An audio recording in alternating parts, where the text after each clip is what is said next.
ನಮಸ್ಕಾರ ಪ್ರೀತಿ ವೀಕ್ಷಕರು, ತಮ್ಮೆಲ್ಲರೂ ಕೂಡ ದಾವಣಗೆರೆ ನಗರದಲ್ಲಿ ಅತಿ ಹೆಚ್ಚು ಪ್ರಸಾರ ಹೊಂದಿರತಕ್ಕಂಥ ಚಾನಲ್ ಅಂತ ಹೆಸರುವಾಸಿಯಾಗಿರ್ತಕ್ಕಂಥ V1 ವಾಹಿನಿಯ ನಮಸ್ತೆ ದಾವಣಗೆರೆ ಕಾರ್ಯಕ್ರಮಕ್ಕೆ ಆತ್ಮೀಯವಾಗಿರ್ತಕ್ಕಂಥ ಸ್ವಾಗತ ಸುಸ್ವಾಗತ. ಇವತ್ತು ಆಗಸ್ಟ್ 6ನೇ ತಾರೀಕರಲ್ಲಿ ಹುಟ್ಟುಹಬ್ಬವನ್ನು ಆಚರಿಸ್ಕೊಳ್ತಿರೋರೆಲ್ಲರೂ ಕೂಡ ಹುಟ್ಟುಹಬ್ಬದ ಹಾರ್ದಿಕ ಶುಭಾಶಯಗಳನ್ನು ತಿಳಿಸ್ತಾ ಆ ಭಗವಂತ ನಿಮಗೆ ಆಯಸ್ಸು, ಆರೋಗ್ಯ, ಐಶ್ವರ್ಯ, ನೆಮ್ಮದಿ, ಸಂಪತ್ತು ಎಲ್ಲವನ್ನ ಕರುಣಿಸಲಿ ಅಂತ ಕೇಳ್ಕೊಳ್ತಾ ಇದ್ದೀನಿ. ಅದೇ ರೀತಿ ವಿಶೇಷವಾಗಿ ಇವತ್ತು ಯಾರೆಲ್ಲ ವಿವಾಹ ವಾರ್ಷಿಕೋತ್ಸವದ ಶುಭ ಸಂದರ್ಭದಲ್ಲಿ ಅವರು ಕೂಡ ಹಾರ್ದಿಕವಾಗಿ ಶುಭಾಶಯಗಳನ್ನು ತಿಳಿಸ್ತಾ ಆ ಭಗವಂತನ ಕೃಪಾಶೀರ್ವಾದದಿಂದ ನಿಮ್ಮೆಲ್ಲರ ಜೋಡಿ ಹೀಗೆ ನಗನಗ್ತಾ ಸಂತೋಷಮಯವಾಗಿ 100 ಕಾಲ ಜೊತೆಯಾಗಿ ಬಾಳುವಾಗೆ ಆಗಲಿ ಅಂಥೇಳಿ ಹಾರಿಸ್ತಾ ಯಾರೆಲ್ಲ ಇವತ್ತು ಹೊಸ ಕೆಲಸಗಳಿಗೆ ಕೈ ಹಾಕ್ತಿದ್ದೀರಿ, ವಿಶೇಷವಾಗಿರ್ತಕ್ಕಂಥ ಬುಧವಾರ ವಿಘ್ನ ವಿನಾಶಕನ ವಾರ, ಅವರೆಲ್ಲರೂ ಕೂಡ ಒಳ್ಳೆಯದಾಗಲಿ ಅಂತ ಕೇಳ್ಕೊಳ್ತಾ ದಾವಣಗೆರೆ ನಗರದಲ್ಲಿ ಏನು ನಡೀತಿದೆ, ದಾವಣಗೆರೆ ಜಿಲ್ಲೆಯಲ್ಲಿ ನಡೀತಿದೆ, ರಾಜ್ಯ ಹೊರ ರಾಜ್ಯಗಳಲ್ಲಿ ಏನು ನಡೀತಿದೆ, ದೇಶ ವಿದೇಶಗಳಲ್ಲಿ ಏನೇನು ನಡೀತಾ ಇದೆ ಅಂಥೇಳಿ ಕೂಡ ಕ್ವಿಕ್ಕಾಗಿ ಅಪ್ಡೇಟ್ ಮಾಡ್ತಾ ಹೋಗ್ತೀನಿ. ಸೊ ಮೊಟ್ಟ ಮೊದಲನೇದಾಗಿ ಮಳೆಯ ಅವಾಂತರದಿಂದ ಶುರು ಮಾಡೋಣ. ಸೊ ಅವಾಂತರ ಅಂದರೆ ತಪ್ಪಾಗತ್ತೆ, ಏಕೆಂದರೆ ಮಳೆ ಬರಲಿಲ್ಲ ಅಂದರೆ ನಾವೆಲ್ಲರೂ ಕೂಡ ಹೊಟ್ಟೆಗೆ ತಣ್ಣೀರು ಬಟ್ಟೆ ಹಾಕೋಬೇಕಾಗತ್ತೆ. ತಣ್ಣೀರು ಬಟ್ಟೆ ಹಾಕೊಂಡು ಕೂಡ ತಣ್ಣೀರು ಸಿಗದೆ ಇರೋದು ಕಷ್ಟಪಡುತ್ತೆ. ಸೊ ಹಾಗಾಗಿ ಅದನ್ನು ಮಳೆಯ ಅವಾಂತರ ಅಂತ ಹೇಳೋದು ಬೇಡ. ಸೊ ಮಳೆ ಈ 3-4 ತಿಂಗಳುಗಳ ಕಾಲ ತನ್ನ ಪ್ರಭಾವವನ್ನು ಬೀರಲೇಬೇಕು, ಬೀರತ್ತೆ. ಸೊ ಹಾಗಾಗಿ ಎಲ್ಲ ನಾನು ಮೊನ್ನೆಯಿಂದನೂ ಹೇಳ್ತಾ ಇದ್ದೆ, ಮಳೆ ಎಷ್ಟು ದೊಡ್ಡದಾಗಿ ಬರ್ಬೋದು ಅಂಥೇಳಿ. ಸೊ ಅದು ನಿನ್ನೆ ತನ್ನ ನಿಜ ಸ್ವರೂಪವನ್ನು ತೋರಿಸಿದೆ ಅಂತ ಹೇಳಿದ್ರೆ ತಪ್ಪಾಗಲಿಕ್ಕಿಲ್ಲ. ಕೇವಲ ಕರ್ನಾಟಕ ಅಷ್ಟೇ ಅಲ್ಲ, ನಮ್ಮ ಭಾರತ ಅತ್ಯಂತ ದೊಡ್ಡ ಪ್ರಮಾಣದಲ್ಲಿ ಮಳೆ ಬರ್ತಾ ಇದೆ. ಅದರಲ್ಲೂ ಕೂಡ ಕೊಡಗು ಜಿಲ್ಲೆಯಲ್ಲಂತೂ, ನಮ್ಮ ಕರ್ನಾಟಕದ ಕೊಡಗು ಜಿಲ್ಲೆಯಲ್ಲಿ ಇವತ್ತು ಮತ್ತು ನಾಳೆ ನಾಡಿದ್ದು 3-4 ದಿವಸಗಳ ಕಾಲ ಯೆಲ್ಲೋ ಅಲರ್ಟ್ ಮತ್ತು ಒಂದು ದಿವಸ ಏನೋ ಸೆಂಟ್ರಿಗೆ ರೆಡ್ ಅಲರ್ಟನ್ನು ಕೂಡ ಘೋಷಣೆ ಮಾಡಿದ್ದಾರೆ. ಮುಂಜಾಗ್ರತೆಯಾಗಿ ಶಾಲಾ ಕಾಲೇಜುಗಳು ಕೂಡ ರಜೆಯನ್ನು ಘೋಷಿಸಿಬಿಟ್ಟಿದ್ದಾರೆ. ಸೊ ಆ ಕಡೆ ಯಾರಾದರೂ ಹೋಗ್ತೀರಿ ಅಂದರೆ ದಯವಿಟ್ಟು ನಿಮ್ಮ ಪ್ಲಾನನ್ನು ಕ್ಯಾನ್ಸಲ್ ಮಾಡ್ಕೊಳ್ಳೋದು ಅಥವಾ ಮುಂದೂಡ್ತಕ್ಕಂಥದ್ದು ಒಳ್ಳೆಯದು ಅಂತಕ್ಕಂಥದ್ದು ನನ್ನ ಅಭಿಪ್ರಾಯ. ಅದೇ ರೀತಿ ನಮ್ಮ ಕರ್ನಾಟಕದಲ್ಲೂ ವಿಶೇಷವಾಗಿ ಯಾವ ಕಡೆ ಹೆಚ್ಚು ಮಳೆ ಬರ್ತಾ ಇದೆ ಅಂದರೆ ಈ ಕಡೆ ಕಲಬುರಗಿ ಭಾಗ ಆಗಿರ್ಬೋದು, ಹಾವೇರಿ, ಚಿತ್ರದುರ್ಗ, ದಾವಣಗೆರೆ, ಹೊಸದುರ್ಗ ಕಡೆ ಎಲ್ಲ ಸಿಕ್ಕಾಪಟ್ಟೆ ಮಳೆ ಬರ್ತಾ ಇದೆ. ಸೊ ರಾತ್ರಿಯಿಂದ ಹಿಡಿದಿರ್ತಕ್ಕಂಥ ಮಳೆ ಬಿಟ್ಟೇ ಇಲ್ಲ ಅಂತಕ್ಕಂಥದ್ದು ಕೂಡ ತಿಳಿದು ಬರ್ತಾ ಇದೆ. ಅದರಲ್ಲೂ ಕೂಡ ಆ ದೇವಭೂಮಿ ಉತ್ತರ ಕಾಶಿಯಲ್ಲಂತೂ ಆಗಿರ್ತಕ್ಕಂಥ ಒಂದು ದೊಡ್ಡ ಆಘಾತ ಅಥವಾ ಅವಘಡವನ್ನು ಹೇಳೋದಕ್ಕೆ ಶಬ್ದಗಳೇ ಸಿಗ್ತಾ ಇಲ್ಲ ಅಂತ ಹೇಳಿದ್ರೆ ತಪ್ಪಾಗಲಿಕ್ಕಿಲ್ಲ. ನಿಮಗೆಲ್ಲ ಆಶ್ಚರ್ಯ ಅಂತ ಅನ್ನಿಸ್ಬೋದು. ಗುಡ್ಡಕ್ಕೆ ಗುಡ್ಡವೇ ಕುಸಿದು ಒಂದು ಸಂಪೂರ್ಣ ಗ್ರಾಮವೇ ನಿರ್ನಾಮ ಆಗೋಗ್ಬಿಟ್ಟಿದೆ. ಅಲ್ಲಿ ಕೆಸರನ್ನು ಹೊರತುಪಡಿಸಿದ್ರೆ ನಿಮ್ಗೆ ಏನಂದರೆ ಏನೂ ಕಾಣ್ತಾ ಇಲ್ಲ. ನಾವೆಲ್ಲ ಹೇಳ್ತೀವಿ ದೊಡ್ಡ ದೊಡ್ಡ ಬಿಲ್ಡಿಂಗ್ಗಳಿದ್ದಲ್ಲ ಸೇಫು ಹಾಗೆ ಹೀಗೆ ಅಂದ್ಕೊಂಡು. ಸರ್ ಅಲ್ಲೆಲ್ಲ 10-20 ಇದ್ರದ್ದು ಅಂತಸ್ತಿನ ಮನೆಗಳಿತ್ತು. ನೋಡ್ತಿದ್ದಾಗೆ ಕಣ್ಣು ಮುಂದೆಯೇ ಆ ಎಲ್ಲ ಬಿಲ್ಡಿಂಗ್ಗಳನ್ನು ಆ ಬಂದಿರತಕ್ಕಂಥ ಕೆಸರು, ಆ ನೀರು ಒಂದು ಕ್ಷಣದಲ್ಲಿ ನಿರ್ನಾಮ ಮಾಡಿಬಿಡ್ತು. ನಿಮ್ಗೆ ಆಶ್ಚರ್ಯ ಅನಿಸ್ಬೋದು, 10 ಅಂತಸ್ತಿನ 20 ಅಂತಸ್ತಿನ ಬಿಲ್ಡಿಂಗ್ಗಳನ್ನ ಯಾರಾದರೂ ದಬ್ಬಿ ಬೀಳಿಸ್ಲಿಕ್ಕಾಗತ್ತಾ ಅಂತೇಳಿ. ಆ ವಿಡಿಯೋ ನೋಡಿದ್ರೆ ಮೈ ಚುಮ್ಮಂದು ಬಿಡುತ್ತೆ. ಅಲ್ಲಿ ಹೆಚ್ಚು ಕಡಿಮೆ ಬಿಲ್ಡಿಂಗ್ಗಳಿದ್ದಂತಹ ಒಂದು ಲೆಕ್ಕಾಚಾರ ತೊಗೊಂಡ್ರೆ ನಾವು ಕನಿಷ್ಠ ಪಕ್ಷ 500-600 ಜನರಿಗಿಂತ ಹೆಚ್ಚು ಜನ ವಾಸವಾಗಿದ್ದರು ಅಂತ ಅನಿಸುತ್ತೆ. ಅಲ್ಲಿ ಪ್ರವಾಸಿಗರೇ ಹೆಚ್ಚು ಕಡಿಮೆ 200-300 ಜನ ಬಂದಿದ್ದರು ಅಂತ ಹೇಳಲಾಗ್ತಾ ಇದೆ. ಆ ಭಗವಂತನೊಬ್ಬನಿಗೆ ಗೊತ್ತು. ಇದುವರೆಗೂ ಕೇವಲ 4-5 ಜನರು ಮಾತ್ರ ಸಾವನ್ನ ವರದಿಯಾಗಿದೆ. ಅದು ಎಷ್ಟು ಜನ ಕಣ್ಮರೆಯಾಗಿದ್ದರು, ಅದೆಷ್ಟು ಜನ ಕೆಸರಿನ ಮಧ್ಯೆ ಸಿಗಾಕೊಂಡಿದ್ದಾರೆ ಆ ಭಗವಂತನೇ ಬಲ್ಲ. ಕಳೆದ ಬಾರಿ ವಯನಾಡಿನಲ್ಲಿ ಏನು ಸಂಭವಿಸಿತು ಅದರ 10ರಷ್ಟು ತುಂಬ ದೊಡ್ಡದಾಗಿ ಇಲ್ಲೊಂದು ಮೇಘಸ್ಫೋಟ ನಡೆದಿದೆ. ಆ ಸಂಪೂರ್ಣ ಆ ಕೆಸರಿನ ಭಯಾನಕರ ಒಂದು ದೃಷ್ಟಿ ಆಗಿದೆ ಅಂತ ಹೇಳಿದ್ರೆ, ನಿನ್ನೆ ಅಲ್ಲೊಬ್ಬರು ಮಾತಾಡ್ತಾ ಹೇಳ್ತಿದ್ರು, ನಿನ್ನೆ ಮಧ್ಯಾಹ್ನ 1:30-1:45 ಸುಮಾರಲ್ಲಿ ಆಗಿರ್ತಕ್ಕಂಥದ್ದು. ಅಲ್ಲಿ ಮಾತಾಡ್ತಾ ಹೇಳ್ತಾ ಇದ್ರು, ಸರ್ ಇಲ್ಲೊಂದು ಮಾರುಕಟ್ಟೆ ಇತ್ತು, ಇಲ್ಲೊಂದು ದೇವಸ್ಥಾನ ಇತ್ತು ಅಂತಕ್ಕಂಥದ್ದು ನಮಗೆ ಗೊತ್ತಾಗದೇ ಇರೋ ಮಟ್ಟಿಗೆ ಆಗೋಗ್ಬಿಟ್ಟಿದೆ. ಸಂಪೂರ್ಣ ಊರಿನೇ ಕೆಸರುಮಯವಾಗೋಗಿದೆ, ಮನೆಗಳೇ ಕಾಣಿಸ್ತಾ ಇಲ್ಲ ಇಲ್ಲಿ, ಆ ಒಂದು ಪರಿಸ್ಥಿತಿ ಬಂದ್ಬಿಟ್ಟಿದೆ ಅಂಥೇಳಿ. ಸೊ ಎಲ್ಲರೂ ಕೂಡ ನಾವೆಲ್ಲರೂ ಭಗವಂತನಲ್ಲಿ ಶರಣಾಗಬೇಕು, ಭಗವಂತನಲ್ಲಿ ಕೇಳ್ಕೋಬೇಕು, ಭಗವಂತ ಇಂಥ ಪರಿಸ್ಥಿತಿ ಇಲ್ಲೆಲ್ಲೂ ಬರದೇ ಇದ್ದರೆ ಸಾಕಪ್ಪ, ಇಲ್ಲೆಲ್ಲೂ ಅಲ್ಲ ನಮ್ಮ ಭಾರತದಲ್ಲೇ ಎಲ್ಲೂ ಬರೋದು ಬೇಡ ಅಂತಕ್ಕಂಥ ಒಂದು ಪ್ರೇ ನಮ್ಮೆಲ್ಲರದು ಆಗಿರಬೇಕು ಅಂತ ಕೇಳ್ಕೊಳ್ತಾ ಒಂದು ಕರೆ ಬರ್ತಾ ಇದೆ, ಅವ್ರ ಜೊತೆ ಮಾತಾಡೋಣ. ನಮಸ್ತೆ ದಾವಣಗೆರೆ. ವೆರಿ ಗುಡ್ ಮಾರ್ನಿಂಗ್ ಮಾ, ಶುಭೋದಯ. ಹೇಳಿ ತಮ್ಮ ಹೆಸರು? ಸರ್ ನನ್ನ ಚೆಸ್ಟನ್ ಕೇಳಿರಲ್ಲ ಸರ್. ಹಾಂ, ಕುದ್ರೆ ನೀವು ದಯವಿಟ್ಟು ಒಂಚೂರು ಟಿವಿ ವ್ಯಾಲ್ಯೂಮ್ ಮ್ಯೂಟ್ ಮಾಡಿದ್ರೆ ನನಗೆ ಮಾತಾಡ್ಲಿಕ್ಕೆ ಸುಲಭ ಆಗತ್ತೆ. ಮಾಡಿದೀನಿ ಸರ್. ಅದು ಕುದ್ರೆ ಸರ್, ಎಲ್ಲ ಆಕಾರದಲ್ಲಿ ಹೋಗೋದು. ಕುದ್ರೆನಾ? ಹೌದು ಸರ್. ನೀವು ಚೆಸ್ ಆಡ್ತೀರಾ? ಚೆಸ್ ಸ್ವಲ್ಪ ಆಡ್ತೀವಿ ಸರ್. ಓಕೆ, ನನಗೆ ಯಾರೋ ಆನೆ ಅಂತ ಹೇಳಿದ್ರು. ಆನೆ ಅಲ್ಲ, ಕುದ್ರೆ ಸರ್. ಶೋರಾ? ಶೋರ್. ಕುದುರೆ ಹೆಂಗ್ ಬೇಕಂಗೆ ಹೋಗ್ಬೋದು? ಇಲ್ಲ, ಎಲ್ಲಾ ಆಕಾರದಲ್ಲೇ ಹೋಗೋದು ಕುದುರೆ. ಆನೆ ಮಾತ್ರ ನೇರ ಹೋಗುತ್ತೆ. ಓಕೆ, ರಾಜ? ರಾಜನು ನೇರ ಹೋಯ್ತಾನೆ, ಮತ್ತೆ ಕ್ರಾಸ್ ಮೇಲೆ ಹೋಯ್ತಾನೆ. ರಾಜ ಹೆಂಗ್ ಬೇಕಾದ್ರೂ ಹೋಯ್ತಾನೆ ಸರ್, ರಾಜ ಅಲ್ವಾ? ಅಲ್ವಾ? ಮತ್ತೆ ನೀವು ಕುದುರೆ ಅಂತ ಹೇಳ್ತಿದ್ದೀರಿ. ಕುದುರೆ ಮಾತ್ರ ಎಲ್ಲಾ ಆಕಾರದಲ್ಲೇ ಹೋಗತ್ ಸರ್. ಎಲ್ಲ ಆಕಾರದಲ್ಲಿ ಹೋಗೋದು ಅಂತನಾ? ಓಕೆ ಓಕೆ, ತಮ್ಮ ಹೆಸರೇನೆಂದು ಗೊತ್ತಾಗ್ಲಿಲ್ಲ. ಪುಷ್ಪ ವಿಜಯ್ ಸರ್. ಪುಷ್ಪ, ಓಕೆ. ಎಲ್ಲಿಂದ ಕರೆ ಮಾಡ್ತಿರೋದಮ್ಮ? ನಾನ್ ದಾವಣಗೆರೆ ಗಣೇಶ್ ದಾವಣಗೆರೆ ಗಣೇಶ್ ಪೇಟೆ. ಓಕೆ, ತಿಂಡಿ ತಿಂದ್ರಾ? ಇಲ್ಲ ಸರ್, ಇವಾಗ ಆಗ್ಬೇಕು. ಬನ್ನಿ, ನೀವ್ ತಿನ್ನಿರತ್ತೆ. ಏನ್ ಮಾಡಿದಿರಿಮ್ಮ ತಿಂಡಿಗೆ? ಒಳ್ಳೆ ರಾಗಿ ರೊಟ್ಟಿ ಕೊಬ್ಬರಿ ಚಟ್ನಿ ಸರ್. ವಾವ್, ಬಾಯಲ್ಲಿ ನೀರು ಬರುತ್ತೆ. ಕಾರ್ಯಕ್ರಮ ನಡೆಸ್ಬೇಕು ನಾನಿನ್ನ. ರಾಗಿ ರೊಟ್ಟಿನೇ ಅಂದ್ರೆ ಅದೊಂಥರ ವಿಶೇಷ, ಯಾಕೆಂದ್ರೆ ಆರೋಗ್ಯಕ್ಕೆ ಹೇಳಿ ಮಾಡಿಸಿರ್ತಕ್ಕಂಥ ಆಹಾರ ಅಲ್ವಾ? ಹ್ಞೂ ಸರ್. ಅದ್ರ ಜೊತೆಗೆ ಒಳ್ಳೆ ಶೇಂಗಾ ಚಟ್ನಿ, ಕೊಬ್ಬರಿ ಚಟ್ನಿ ಸಿಕ್ಬಿಟ್ರಂತೂ ಬ್ರಹ್ಮಾಂಡ. ಹ್ಞೂ ಸರ್, ಅದಕ್ಕಿಂತ ಹೆಚ್ಚು ಟೊಮೆಟೊ ಕಾಯಿ ಚಟ್ನಿನೂ ಉಂಟು ಸರ್. ವಾ ವಾ ವಾ, ಸೂಪರ್. ನಮ್ಗೊಂಚೂರು ಇಟ್ಟಿರಿ, ಕಾರ್ಯಕ್ರಮ ಮುಗಿಸಿದ್ಮೇಲೆ ಬರ್ತೀವಿ ಅಂತ, ಆಯ್ತಾ? ಆಯ್ತು ಸರ್. ಏನ್ ಹೇಳಿ, ಕೊರಿಯರ್ ಕಳ್ಸೋಣ, ಕೊರಿಯರ್ ಬೇಡ ಬೇಡ ಬೇಡ, ಕೊರಿಯರ್ ಬರೋವರೆಗೂ ಅದು ತಣ್ಣಗಾಗ್ಬಿಡುತ್ತೆ. ಕಾರ್ಯಕ್ರಮ ಮುಗಿದ್ಮೇಲೆ ನಾವೇ ಕಲೆಕ್ಟ್ ಮಾಡ್ಕೊಳ್ತೀವಿ. ಆಯ್ತು ಸರ್, ಆಯ್ತು. ಓಕೆ, ಒಳ್ಳೇದಾಗ್ಲಿ. ಇವತ್ತೇನು ನಿನ್ನೆ ಮಂಗಳಗೌರಿ ಪೂಜೆ ಏನಾದ್ರು ಮಾಡಿದ್ರಾ? ಇಲ್ಲ ಸರ್. ಓಕೆ, ಹಾಗೆ ಒಂದರೆ ಗಣಪತಿ ಹಬ್ಬ ಅಥವಾ ಕೃಷ್ಣ ಜನ್ಮಾಷ್ಟಮಿ ಯಾವ ಹಬ್ಬ ಗ್ರ್ಯಾಂಡ್ ಆಗಿ ಸೆಲೆಬ್ರೇಟ್ ಮಾಡ್ತೀರಿ ಅದ್ರದ್ದೊಂದು ಫೋಟೋ ಕಳಿಸ್ಕೊಡಿಮ್ಮ ನಮ್ಗೆ, ಆಯ್ತಾ? ಆಯ್ತು ಸರ್. ನಾಳೆ 13th ನನ್ನ ತಂಗಿದ ಆನಿವರ್ಸರಿ ಇದೆ ಸರ್. ಅದು ಫೋಟೋ ಹಾಕಿದೀನಿ, ಇನ್ನೊಮ್ಮೆ ಹಾಕ್ತಿದ್ದೀನಿ. ಖಂಡಿತ. ಆ ಫೋಟೋ ಬರೀ ಫೋಟೋ ಹಾಕಿದ್ರಾಗಲ್ಲ, ಫೋಟೋ ಜೊತೆಗೆ ಅವ್ರ ಹೆಸರು, ಅವ್ರದ್ದು ಆನಿವರ್ಸರಿನ ಅಥವಾ ಬರ್ಡೇನ ಅಂತ ಬರ್ದು ಕಳಿಸ್ಬೇಕು. ಹ್ಞೂ ಸರ್, ಹಾಕ್ತೀನಿ. ಹಾಕಿ ಕಳಿಸಿಮ್ಮ, ಒಳ್ಳೇದಾಗ್ಲಿ. ಸೊ ನಿಮ್ಮ ಮನೇಲಿ ಗಣಪತಿ ಇಟ್ಟರೆ ಗಣಪತಿ ಫೋಟೋ ಕಳಿಸಿ, ಅಥವಾ ಕೃಷ್ಣ ಜನ್ಮಾಷ್ಟಮಿ ಗ್ರ್ಯಾಂಡ್ ಆಗಿ ಸೆಲೆಬ್ರೇಟ್ ಮಾಡಿದ್ರೆ ಅದ್ರದ್ದೊಂದು ಫೋಟೋ ಕಳಿಸಿ. ಇಲ್ಲ ಮಂಗಳಗೌರಿ ಹಬ್ಬ ಅಥವಾ ವರಮಹಾಲಕ್ಷ್ಮಿ ಹಬ್ಬ ಯಾವ ಹಬ್ಬ ಗ್ರ್ಯಾಂಡ್ ಆಗಿ ಮಾಡ್ತೀರಿ ಅದ್ರದ್ದೊಂದು ಫೋಟೋ ಕಳ್ಸೋದು ಮರಿಬೇಡಿ. ಆಯ್ತು ಸರ್, ಆಯ್ತು. ಓಕೆ, ಒಳ್ಳೇದಾಗ್ಲಿ. ನಮಸ್ಕಾರ. ಸರ್. ಎಸ್ ವೀಕ್ಷಕರೇ, ಸೊ ಕುದುರೆಗೆ ಮಾತ್ರ ಎಲ್ ಆಕಾರದಲ್ಲಿ ಹೋಗ್ತಕ್ಕಂಥ ಆ ಒಂದು ಶಕ್ತಿ ಇರ್ತಕ್ಕಂಥದ್ದು ಈ ಚೆಸ್ ಆಟದಲ್ಲಿ. ಅದಕ್ಕೆ ಅದನ್ನು ವಿಶೇಷವಾಗಿ ಕುದುರೆಯನ್ನು ಗುರುತಿಸ್ತಾರೆ. ಸೊ ಕುದುರೆಗಿರ್ತಕ್ಕಂಥ ಒಂದು ಚಾಣಾಕ್ಷತನೇ ಹಾಗೆ ಅಲ್ವಾ? ಎಸ್, ಇನ್ನೊಂದು ಕರೆ ಬರ್ತಾ ಇದೆ. ನಮ್ಮ ಸುಧಾ ಮೇಡಮ್ ಮಾತಾಡ್ತಿದ್ದಾರೆ, ಅವ್ರ ಜೊತೆ ಮಾತಾಡೋಣ. ನಮಸ್ತೆ ದಾವಣಗೆರೆ. ನಮಸ್ತೆ ಸರ್. ನಮಸ್ತೆ ಅಮ್ಮ, ಹೇಗಿದ್ದೀರಿ? ಚೆನ್ನಾಗಿದೆ sir. Good morning sir. Very good morning ಮಾ, ಶುಭೋದಯ. ತಿಂಡಿ ಆಯ್ತಾ? ಹ್ಞೂ ಸರ್, ಆಯ್ತು. ಏನು ತಿಂಡಿ ತಿಂದ್ರಿಮ್ಮ? ಚಪಾತಿ ಸರ್. ಚಪಾತಿ ಏನು ಮಾಡಿದಿರಿ? ಕರಿ? ಚಪಾತಿ, ಸೌತೆಕಾಯಿ ಪಲ್ಯ ಸರ್. Okay, so ಒಳ್ಳೇದಾಗ್ಲಿಮ್ಮ. ಹೇಳಿ, ಯಾರಿಗಾದ್ರೂ ಶುಭಾಶಯ. ಸಾರಿ, ನಿಮ್ದು ಟಿಫನ್ ಸರ್? ಆಯ್ತುಮ್ಮ, ನಂದು ಕೂಡ ತಿಂಡಿ ಆಯ್ತು. ನಿನ್ನೆ ಉಪವಾಸದಿಂದ ಇವತ್ತು ಬೆಳಗ್ಗೆ ಬೇಗ ತಿಂಡಿ ಆಯ್ತು. ಎಸ್ ಮಾ, ಹೇಳಿಮ್ಮ, ಯಾರಿಗಾದ್ರೂ ಶುಭಾಶಯ ಹೇಳೋದಿದೆಯಾ? ಇವತ್ತು ಯಾರ್ಯಾರು ಬರ್ತಡೇ, ವೆಡ್ಡಿಂಗ್ ಆನಿವರ್ಸರಿ ಆಚರಿಸ್ಕೊಂತಾರೆ ಅವ್ರಿಗೆಲ್ಲರಿಗೂ ನಮ್ಮ ಕಡೆಯಿಂದ ಆರ್ಥಿಕ ಶುಭಾಶಯಗಳು ಸರ್. ಖಂಡಿತ ಅಮ್ಮ, ಖಂಡಿತ. ನಿಮ್ಮ ಕಡೆಯಿಂದ ಯಾರೆಲ್ಲ ಬರ್ಡೇ ಆನಿವರ್ಸರಿ ಸೆಲೆಬ್ರೇಟ್ ಮಾಡ್ಕೊಳ್ತಾರೆ ಅವರೆಲ್ಲರೂ ಕೂಡ ಹಾರ್ದಿಕವಾಗಿ ಶುಭಾಶಯಗಳನ್ನು ತಿಳಿಸ್ತಾ ಇದ್ದೀನಿ. ಸೊ ಹೇಳಿಮ್ಮ, ಇವತ್ತು ವಿಶೇಷವಾಗಿ ಯಾವುದಾದ್ರೂ ಭಕ್ತಿಗೀತೆ ಅಥವಾ ಭಾವಗೀತೆಯನ್ನು ಹೇಳ್ತೀರಾ, ಅಥವಾ ಯಾವ್ದಾದ್ರು ಹೊಸ ಅಡಿಗೆ ಹೇಳ್ಕೊಡ್ತೀರಾ? ಏನಂದ್ರಿ? ಹೇಳಿಮ್ಮ, ಹೇಳಿ. ಗಿಡ ಹುಟ್ಟಿ ದೇವರಿಗೆ ನೆರಳಾದೆ, ನಾ ಹುಟ್ಟಿ ಮನೆಗೆ ಎರವಾದೆ, ನಾ ಹುಟ್ಟಿ ಮನೆಗೆ ಎರವಾದೆ, ಹಡೆದವ್ವ ನೀ ಕೊಟ್ಟ ಮನೆಗೆ ಹೆಸರಾದೆ, ನೀ ಕೊಟ್ಟ ಮನೆಗೆ ಹೆಸರಾದೆ, ದಾಸಾಗಿ ದಿವಸ ದೇವೇನ ಮರ ತಂಪು, ಭೀಮಾರತಿಯಂಬ ಹೊಳೆ ತಂಪು, ಭೀಮಾರತಿಯಂಬ ಹೊಳೆ ತಂಪು, ಹೊಡೆದವ್ವ ನೀ ತಂಪು ನನ್ನ ತವರಿಗೆ, ನೀ ತಂಪು ನನ್ನ ತವರಿಗೆ, ಹೆಣ್ಣು ಒಡೆಯಲು ಬೇಡ ಎರವರಿಗೆ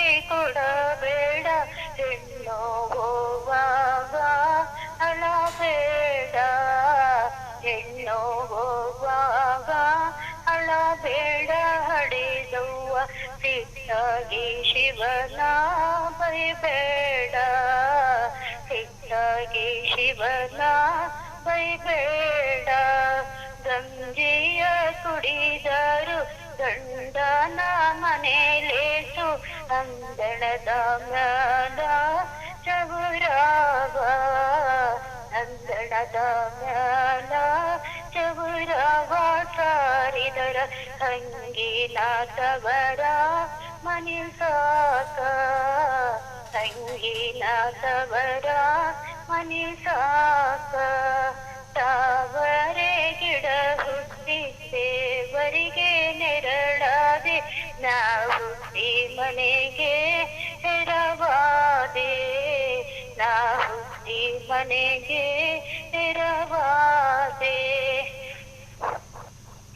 ತಾಯಿ ಮಕ್ಕಳ ಧ್ವನಿಯು ತಾಳ ಬಾರಿಸಿದಂಗ ಜೋಡ ಕಿನ್ನೋರಿ ನುಡಿದಂಗ ಜೋಡ ಕಿನ್ನೋರಿ ನುಡಿದಂಗ ಹಳಸಂಗಿ ಒತ್ತೇರಿದಾಸೆ ಬಡಿದಂಗ ಒತ್ತೇರಿದಾಸೆ ಬಡಿದಂಗ ತಾಯಿಲ್ಲ ತವರಿಗೆ ಹೋಗದಿರೋ ನನ್ನ ಮನವೇ ನೀರಿಲ್ದ ಕೆರೆಗೆ ಕರೆ ಬಂದು ನೀರಿಲ್ದ ಕೆರೆಗೆ ಕರೆ ಬಂದು ತಿರುಗಾಡ ಆಗ ನೋಡಿದರ ದುಃಖಗಳ ಆಗ ನೋಡಿದರ ದುಃಖಗಳ ತಾವಾರೆ ಗಿಡ ಹುಟ್ಟಿ ದೇವರಿಗೆ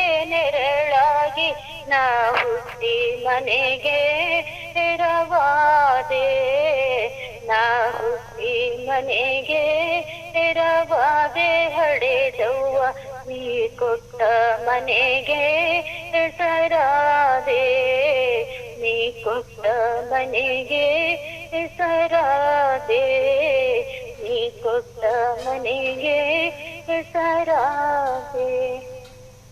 ಆಯ್ತು ಸರ್. ಧನ್ಯವಾದಗಳಮ್ಮ. ಒಂದು ತುಂಬ ಸುಂದರವಾಗಿರ್ತಕ್ಕಂಥ ಭಾವನಾತ್ಮಕವಾಗಿರ್ತಕ್ಕಂಥ ಗೀತೆ, ತಾಯಿ ಮಗಳ ಸಂಬಂಧವನ್ನು ಹೇಳ್ತಕ್ಕಂಥ ಗೀತೆ ಅಲ್ವಾ? ಸೊ ತುಂಬ ಚೆನ್ನಾಗಿತ್ತಮ್ಮ, ಧನ್ಯವಾದಗಳು ಹಾಡನ್ನು ಹೇಳಿದ್ದಕ್ಕೆ. ಹೀಗೆ ಹಾಡು ಹೇಳ್ತಾ ನಮ್ಮನ್ನೆಲ್ಲ ರಂಜಿಸ್ತಾ ಇರಿಮ್ಮ. ಒಳ್ಳೇದಾಗಲಿಮ್ಮ, ನಮಸ್ಕಾರ. Thank you sir. ನಾನು ಜೋಕ್ ಹೇಳ್ತೀನಿ ಸರ್. ಹೇಳಿಮ್ಮ, ಹೇಳಿ ಹೇಳಿ. ಸಂಕುಡೊಂಕಿನ ಬಾವಿ ಶಂಕು ಚಕ್ರದ ಬಾವಿ ಬಗ್ಗೆ ನೋಡಿದರೆ ಒಂದನೆಯೂ ನೀರಿಲ್ಲ. ಏನು ಸರ್? ಕಿವಿ ಅಲ್ವಾ? ಹ್ಞೂ ಸರ್. ಓಕೆ ಅಮ್ಮ, ಥ್ಯಾಂಕ್ ಯು ಸೋ ಮಚ್ ಅಮ್ಮ. ಸೊ ಒಂದು ಸುಂದರವಾಗಿರ್ತಕ್ಕಂಥ ಒಗಟನ್ನು ಕೂಡ ಕೇಳೋದ್ರ ಮೂಲಕ ನಮ್ಮನ್ನೆಲ್ಲ ರಂಜಿಸಿದ್ರಿ. ಸೊ ಹೀಗೆ ಕರೆ ಮಾಡ್ತೀರಿಮ್ಮ. ಒಳ್ಳೇದಾಗಲಿ, ನಮಸ್ಕಾರ. ಹ್ಞೂ ಸರ್, ಹ್ಞೂ ಸರ್. ನಮಸ್ತೆ ಅಮ್ಮ, ಥ್ಯಾಂಕ್ ಯು. ಸೊ ಕ್ವಶನ್ಸ್ ನಾಳೆ ಕೇಳ್ತೀನಿಮ್ಮ. ಓಕೆ, ಖಂಡಿತ. ಎಸ್ ವೀಕ್ಷಕರು, ಇನ್ನಷ್ಟು ವಿಚಾರಗಳನ್ನ ನೋಡ್ತಾ ಹೋಗೋಣ. ಇನ್ನು ಕ್ವಶನ್ಸ್ ಬರಬೇಕಿದೆ. ಅದಕ್ಕಿಂತ ಮುಂಚಿತವಾಗಿ ಒಂದಷ್ಟು ವಿಚಾರಗಳನ್ನ ತಿಳಿಸೋ ಒಂದು ಪ್ರಯತ್ನವನ್ನು ಮಾಡ್ತಾ ಇದ್ದೆ. ಸೊ ನಿನ್ನೆ ಇನ್ನು ನಮ್ಮ ಕರ್ನಾಟಕ ಸಾರಿಗೆ ನೌಕರರು ಒಂದು ಮುಷ್ಕರವನ್ನು ಹಮ್ಮಿಕೊಂಡಿದ್ರು. ಸೊ ಮೊನ್ನೆ ಕೋರ್ಟ್ ಕೂಡ ವಾರ್ನ್ ಮಾಡಿತ್ತು, ಯಾವುದೇ ಕಾರಣಕ್ಕೂ ಅವಸರ ಮಾಡಬೇಡಿ, ಸಾರ್ವಜನಿಕರಿಗೆ, ರೋಗಿಗಳಿಗೆ, ವಿದ್ಯಾರ್ಥಿಗಳಿಗೆ ಎಲ್ಲ ರೀತಿಯಿಂದ ತೊಂದರೆ ಆಗತ್ತೆ.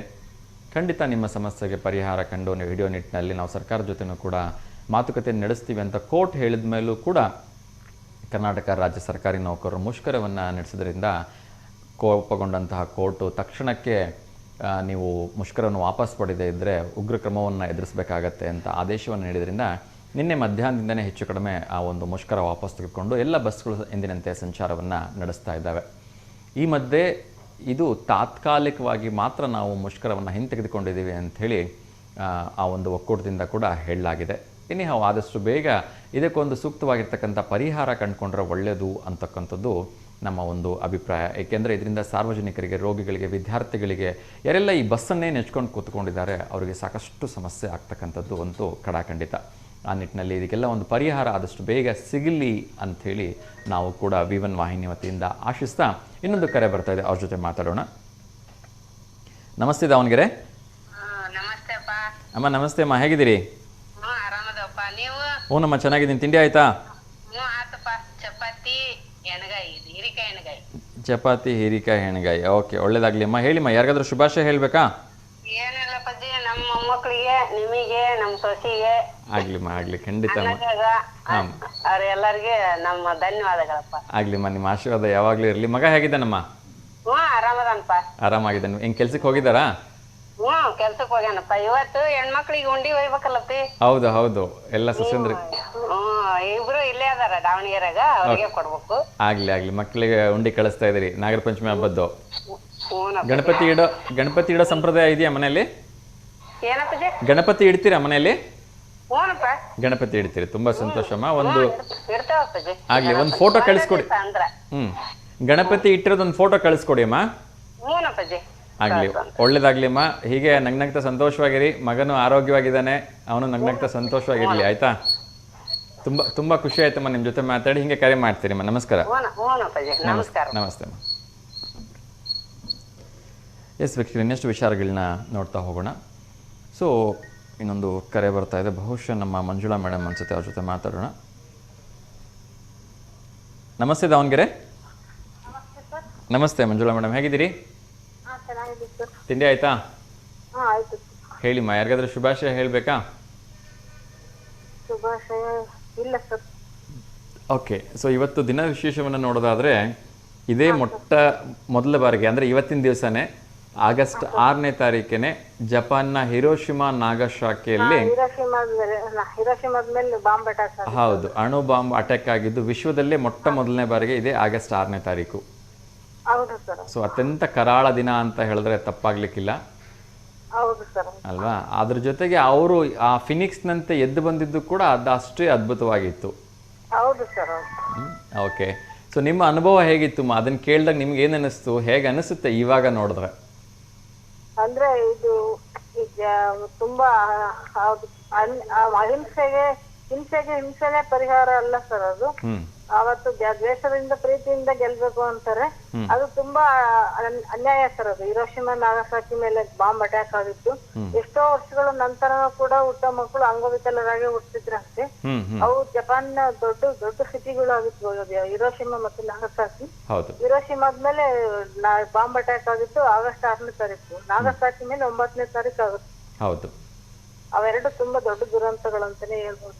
ಹೌದೌದು, ಎಷ್ಟೋ ವರ್ಷಗಳ ಕಾಲ ಇವತ್ತಿಗೂ ಕೂಡ ಅಲ್ಲಿ ಯಾವುದೇ ಬೆಳೆಯನ್ನು ಬೆಳೆಯಲಿಕ್ಕೆ ಸಾಧ್ಯವಿಲ್ಲಂತೆ. ಭೂಮಿ ಅದೆಷ್ಟರ ಮಟ್ಟಿಗೆ ತೊಂದರೆ ಒಳಗಾಗಿರ್ಬೇಕು ಅಂತಕ್ಕಂಥದ್ದು ನಾವೆಲ್ಲರೂ ಯೋಚನೆ ಮಾಡಬೇಕು ಅಲ್ವಾ? ಒಂದೊಂದ್ಸಲ ಯೋಚನೆ ಮಾಡಿದ್ರೆ ಈ ವಿಜ್ಞಾನ ತಂತ್ರಜ್ಞಾನಗಳು ಆವಿಷ್ಕಾರಗಳೇ ತುಂಬಾ ಆತಂಕಕಾರಿ ಆಗ್ಬಿಡ್ತಾವ ಒಂದೊಂದ್ಸಲ. ಆದ್ರೆ ಹಂಗಂತಂದು ಹೇಳ್ಬಿಟ್ಟು ಒಂದು ವಿಜ್ಞಾನ ತಂತ್ರಜ್ಞಾನ ಮುಂದುವರಿಯೋದು ತಪ್ಪಲ್ಲ. ಅದನ್ನ ಆದಷ್ಟು ಸದ್ಬಳಕೆ ಮಾಡ್ಕೋಬೇಕು ಸರ್ ನಾವು. ನಿಜ ನಿಜ, ಯಾವುದನ್ನೇ ಆಗಲಿ ಅತಿ ಆದರೆ ಅಮೃತವೋ ವಿಷವೋ ಅನ್ನೋದಕ್ಕೆ ಇದೊಂದು ಒಳ್ಳೆ ಉದಾಹರಣೆ ಅಲ್ವಾ? ತಂತ್ರಜ್ಞಾನ ಬೇಕು, ಚಂದ್ರನ ಮೇಲೆ ಹೋಗ್ಲಿಕ್ಕೆ ತಂತ್ರಜ್ಞಾನ ಬೇಕು. ಇಲ್ಲದೆ ಇದ್ರೆ ಇದು ಆವಿಷ್ಕಾರಗಳು ತಂತ್ರಜ್ಞಾನಗಳು ಬೇಕು. ಆದ್ರೆ ಅದಕ್ಕೆ ಒಂದು ಅದ್ರದ್ದೇ ಆದ ಬೈಂಡಿಂಗ್ಸ್ ಮತ್ತೆ ನಾವು ಉಪಯೋಗಿಸ್ಕೊಳ್ಳೋ ರೀತಿ ಇರುತ್ತಲ್ಲ, ಅದು ಸದ್ಬಳಕೆ ಮಾಡ್ಕೋಬೇಕು ಯಾವ್ದನ್ನಾದ್ರೂ. ಖಂಡಿತ ಖಂಡಿತ, ಯಾವುದೆಲ್ಲ ಒಳ್ಳೇದಕ್ಕೆ ಈ ಒಂದು ಆವಿಷ್ಕಾರ ಸಿಗತ್ತೆ ಅದು 100ಕ್ಕೆ 100ರಷ್ಟು ಒಳ್ಳೇದು. ಆಯ್ತಾ? ಯಾವುದೆಲ್ಲದರಿಂದ ಕೆಟ್ಟದಾಗತ್ತೆ ಅದು ಖಂಡಿತ ಕೆಟ್ಟದ್ದು ಅಂತ ನಾನಂತೂ ಭಾವಿಸ್ತೀನಿ ಅಲ್ವಾ? ಓಕೆ ಮಾ, ತುಂಬ ಖುಷಿ ಆಯಿತು, ಒಳ್ಳೆ ವಿಚಾರವನ್ನು ಹೇಳಿದ್ರಿ. ಎಸ್, ಇವತ್ತು ವಿಶೇಷವಾಗಿ ಏನು ಹೊಸ ರೆಸಿಪಿ ಏನಾದರೂ ಹೇಳ್ಕೊಡ್ತೀರಾ ಬುಧವಾರ, ಅಥವಾ ಏನಾದರೂ ಭಕ್ತಿಗೀತೆ ಭಾವಗೀತೆ ಏನಾದರೂ ಹೇಳ್ತೀರಾ? ಒಂದು ಜನಪದ ಗೀತೆ ಹೇಳ್ತೀನಿ ಸರ್. ಖಂಡಿತ ಹೇಳಿ. ನೀಲಿಯ ಬಾನಿಂದ ತಾರೆಯ ಊರಿಂದ ತೇಲುತ್ತ ಬಂದನ ಚಂದಮಾಮ, ಹಾಲಿನ ಕಡಲಿಂದ ಮೋಡಾದ ಮಡಿಲಿಂದ ಸಂಪನ್ನು ತಂದನು ಚಂದಮಾಮ. ನೀಲಿಯ ಬಾನಿಂದ ತಾರೆಯ ಊರಿಂದ ತೇಲುತ್ತ ಬಂದನು ಚಂದಮಾಮ, ಹಾಲಿನ ಕಡಲಿಂದ ಮೋಡಾದ ಮಡಿಲಿಂದ ಸಂಪನ್ನು ತಂದನು ಚಂದಮಾಮ. ತಪ್ಪೆ ಮೋರೆ ಹಾಕೊಂಡಿದ್ರೆ ಏನೋ ತಾನೇ ಸಿಗುತ್ತೈತೆ, ನಾನು ನೀನು ನಗುತ್ತಾ ಇದ್ರೆ ಲೋಕ ತಾನು ನಗುತ್ತೈತೆ. ಎಂತ ಕಾಲ ಬಂದ್ರು ಕೂಡ ಶಾಂತಿಗೆ ಕೊಡುವನು ಯಾರಮ್ಮ, ಚಂದಮಾಮ ಅವನೇ ಚಂದಮಾಮ. ನೀಲಿಯ ಬಾನಿಂದ ತಾರೆಯ ಊರಿಂದ ತೇಲುತ್ತ ಬಂದನು ಚಂದಮಾಮ, ಹಾಲಿನ ಕಡಲಿಂದ ಮೋಡಾದ ಮಡಿಲಿಂದ ಸಂಪನ್ನು ತಂದನು ಚಂದಮಾಮ. ಧನ್ಯವಾದಗಳಮ್ಮ, ತುಂಬ ಒಂದು ಸುಂದರವಾಗಿರ್ತಕ್ಕಂಥ ಗೀತೆಯನ್ನು ಹೇಳಿದ್ರಿ. ಸೊ ಹೀಗೆ ಕರೆ ಮಾಡ್ತೀರಿಮ್ಮ, ಒಳ್ಳೇದಾಗಲಿ. ಆ ಭಗವಂತ ಎಲ್ರಿಗೂ. ಹಾಂ, ಕ್ವಶನ್ಸ್ ಬಂದಿದೆಮ್ಮ, ಒಂದು ನಿಮಿಷ ಕೇಳ್ತೀನಿ. ಕರ್ನಾಟಕದ ಪ್ರಸಿದ್ಧ ನೃತ್ಯ ಶೈಲಿ ಯಾವುದು ಅಂತಕ್ಕಂಥದ್ದು ಇವತ್ತಿನ ಪ್ರಶ್ನೆ. ಆಪ್ಷನ್ಸ್ ಹೇಳಬೇಕಾ, ನೀವೇ ಹೇಳ್ತೀರಾ ಉತ್ತರ? ಯಕ್ಷಗಾನನಾ? ಮಣಿಪುರಿ, ಭರತನಾಟ್ಯ, ಗರ್ಭಾ ಅಲ್ವಾ? ಭರತನಾಟ್ಯ ಅಲ್ವಾ? ಭರತನಾಟ್ಯ ಆಂಧ್ರದ ಸರ್, ಅದು ಯಕ್ಷಗಾನನೇ ಕರ್ನಾಟಕದ್ದು. ಹೌದಾ? ಶೋರಾ? Sure sir. ಓಕೆಮ್ಮ, ಸೊ ಸರಿಯಾಗಿರ್ತಕ್ಕಂಥ ಉತ್ತರವನ್ನು ನೀಡಿದ್ರಿ. ಖಂಡಿತ ಯಕ್ಷಗಾನ ನಮ್ಮ ಕರ್ನಾಟಕದ ಒಂದು ಮೂಲ, ಹಾಗಾಗಿ ಅದನ್ನ ಕನ್ನಡದ ಒಂದು ಮೊನ್ನೆ ನಮ್ಮ ಮೈದನ ಮಗಳು ಯಕ್ಷಗಾನ ಪರ್ಫಾರ್ಮ್ ಮಾಡಿದ್ಲು ಸರ್. ಮಂಗಳೂರಲ್ಲಿ ಓದ್ತಾ ಇದ್ದಾಳೆ ಅವಳು. ತುಂಬಾ ಬ್ರಿಲಿಯಂಟ್ ಸರ್. ದಾವಣಗೆರೆ ಸರ್ ಓದಿದ್ದವಳು. PUC ನಲ್ಲಿ 4 ಸಬ್ಜೆಕ್ಟ್ ನಲ್ಲೂ 100 ಔಟ್ ಆಫ್ 100 ಸರ್. ವಾವ್. ಇವಾಗ ಇಂಜಿನಿಯರಿಂಗ್ ಮುಗೀತು ಸರ್ ಅವ್ರದ್ದು. ಮೊನ್ನೆ ಕಾಲೇಜ್ನಲ್ಲಿ ಯಕ್ಷಗಾನ ಪರ್ಫಾರ್ಮೆನ್ಸ್ ಮಾಡಿದ್ಲು ಸರ್. ಓಕೆ ಓಕೆ, ಅದ್ರದ್ದು ಏನಾದರೂ ಒಂದು 30ರಿಂದ 50 ಸೆಕೆಂಡ್ ವಿಡಿಯೋ ಇದನ್ನು ನಮಗೆ ಕಳಿಸ್ಕೊಡಿ. ಕೇಳ್ತೀನಿ ಸರ್, ಅವ್ರನ್ನ ಇದ್ರೆ ಕಳ್ಸಕ್ಕೆ ಹೇಳ್ತೀನಿ. ಖಂಡಿತ ಖಂಡಿತ ಪ್ರಸಾರ ಮಾಡ್ತಕ್ಕಂಥ ಪ್ರಯತ್ನ. ಅವಳು ಅದೇ ಇಂಜಿನಿಯರಿಂಗ್ ಫೈನಲ್ ಇಯರ್ ಓದ್ತಾ ಇದ್ದಾಳೆ. ಆಗ್ಲಿಮ್ಮ, ಖಂಡಿತ ಪ್ರಸಾರ ಮಾಡೋ ಒಂದು ಪ್ರಯತ್ನವನ್ನು ಮಾಡ್ತೀವಿ, ಕಳಿಸಿ ಆಯಿತಾ? ಹಾಂ, ಒಳ್ಳೇದಾಗ್ಲಿಮ್ಮ, ನಮಸ್ಕಾರ, thank you. Thank you. Yes ವೀಕ್ಷಕರೇ, ಸೊ ನಮ್ಮ ಕರ್ನಾಟಕದ ವಿಶೇಷವಾಗಿರ್ತಕ್ಕಂಥ ಪ್ರಸಿದ್ಧ ನೃತ್ಯ ಶೈಲಿ ಯಾವುದು ಅಂತ ಹೇಳಿದ್ರೆ ಅದು ಯಕ್ಷಗಾನ. ಸೊ ನಮ್ಮ ಮಂಗಳೂರು ಕಡೆ ಹೋಗ್ಬಿಟ್ರೆ ಪ್ರತಿಯೊಂದು ಹಳ್ಳಿಗಳಲ್ಲಿ ಊರುಗಳಲ್ಲಿ ನಿಮಗೆ ಈ ಯಕ್ಷಗಾನ ನಾಟಕವನ್ನು ನೋಡ್ಲಿಕ್ಕೆ ಸಿಗುತ್ತೆ. ಈ ಕಡೆ ಎಲ್ಲ ಒಂದು ಸ್ವಲ್ಪ ಕಡಿಮೆ, ಆದರೆ ಈ ಕಡೆ ಯಾವತ್ತಾದರೂ ಆರ್ಗನೈಸ್ ಆಗಿರೋದು ಗೊತ್ತಾಯಿತು ಅಂದರೆ ಜನ ಮುಗಿಬಿದ್ದು ಬಿಡ್ತಾರೆ ಆ ಕಾರ್ಯಕ್ರಮಗಳನ್ನ ನೋಡಲಿಕ್ಕೆ. ಅದು ಆ ಒಂದು ಯಕ್ಷಗಾನದ ಒಂದು ವಿಶೇಷ ಆಕರ್ಷಣೆ ಅಂತ ಹೇಳಿದ್ರೆ ತಪ್ಪಾಗಲಿಕ್ಕಿಲ್ಲ. ಬನ್ನಿ, ಇನ್ನೊಂದು ಕರೆ ಬರ್ತಾಯಿದೆ, ಅವ್ರ ಜೊತೆ ಮಾತಾಡೋಣ. ಬಹುಶಃ ನಮ್ಮ ವಿನಯ್ ಅವರು ಇರಬೇಕು. ನಮಸ್ತೆ. ಅವನಿಗೆ ಕರೆ ಕಟ್ಟಾಯಿತು. ಎಸ್, ಮುಂದಿನ ಒಂದು ವಿಚಾರವನ್ನು ನೋಡ್ತಾ ಹೋಗೋಣ. ಮುಂದಿನ ಒಂದು ಪ್ರಶ್ನೆಯನ್ನು ಕೇಳ್ತಾ ಇದ್ದೀನಿ.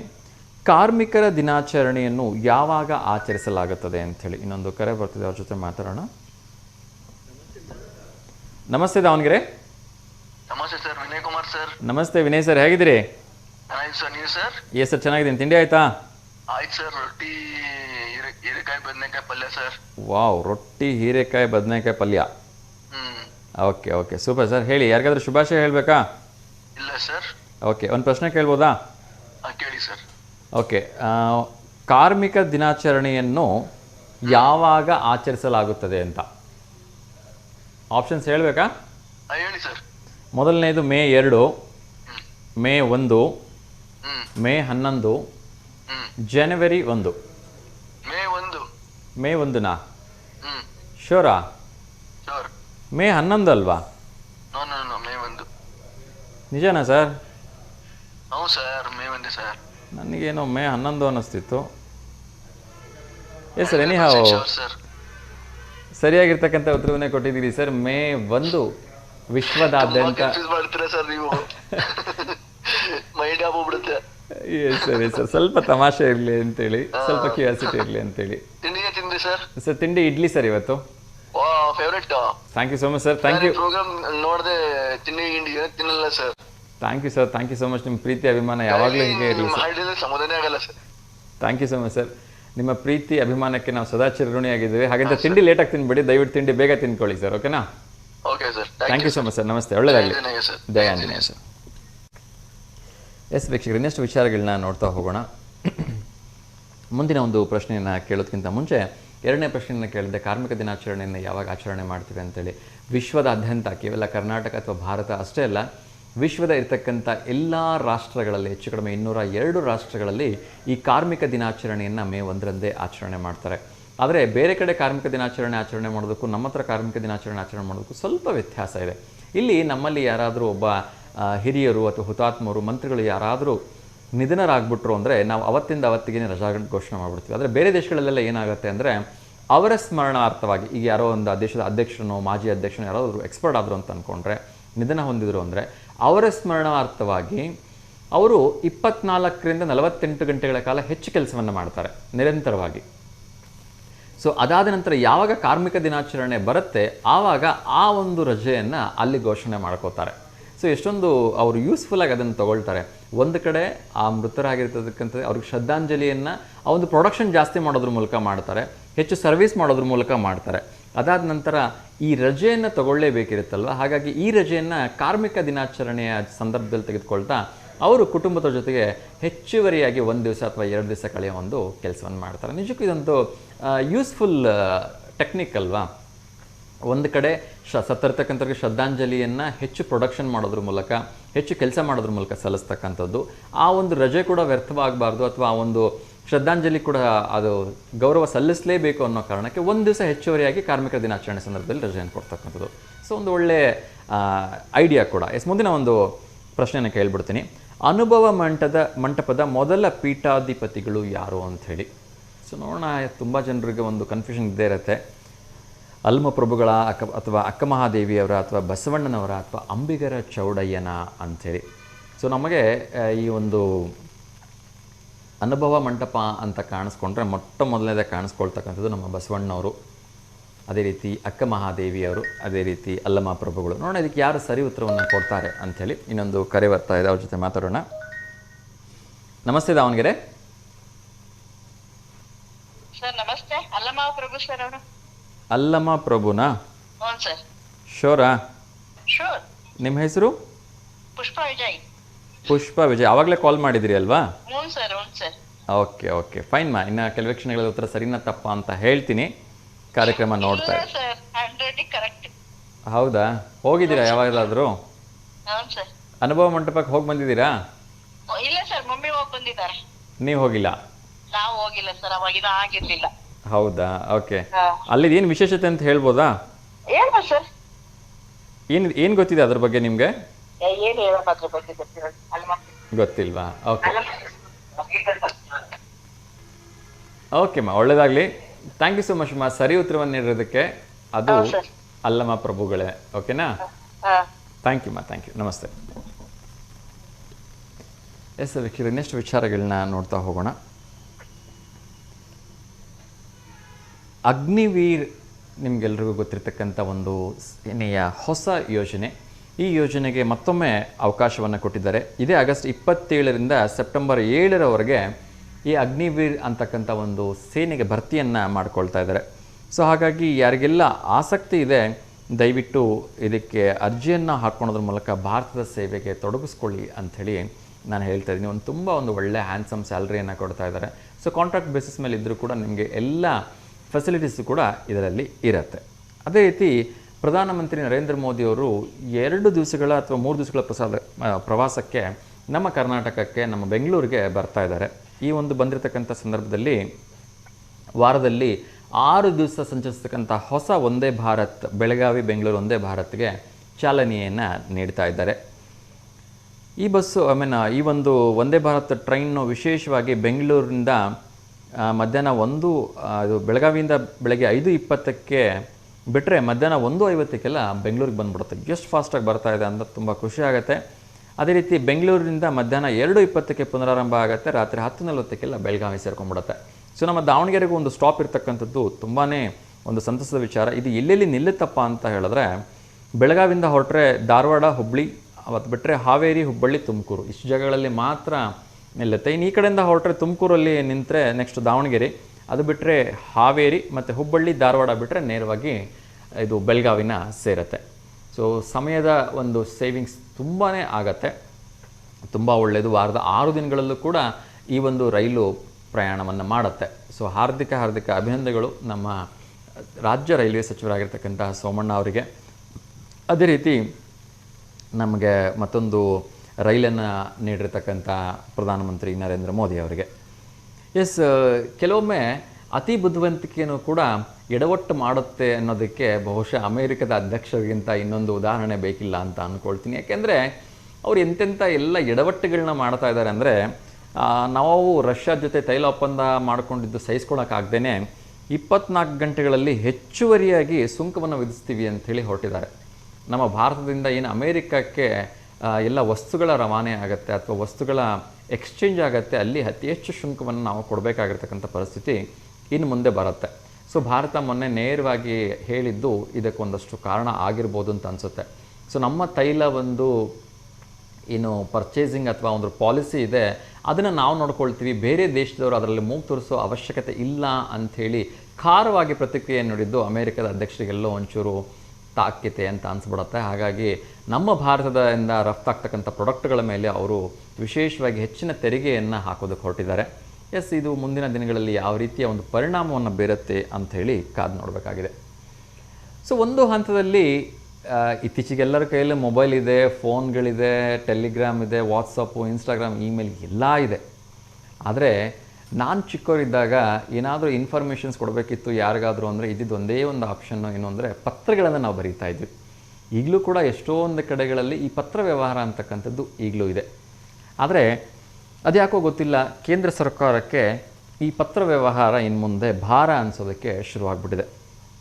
ಸರಿಸುಮಾರು 50 ವರ್ಷಗಳ ಕಾಲ ಬಡವರ ಮತ್ತು ಕೆಳವರ್ಗದವರ, ಮಧ್ಯಮ ವರ್ಗದವರ ನಾಡಿ ಮಿಡಿತವಾಗಿದ್ದಂತಹ ಈ ಒಂದು ಪೋಸ್ಟಲ್ ಸೇವೆಯನ್ನು ಕೇಂದ್ರ ಸರ್ಕಾರ ನಿಲ್ಲಿಸಬೇಕು ಅಂತ ಹೊರಟಿದೆ.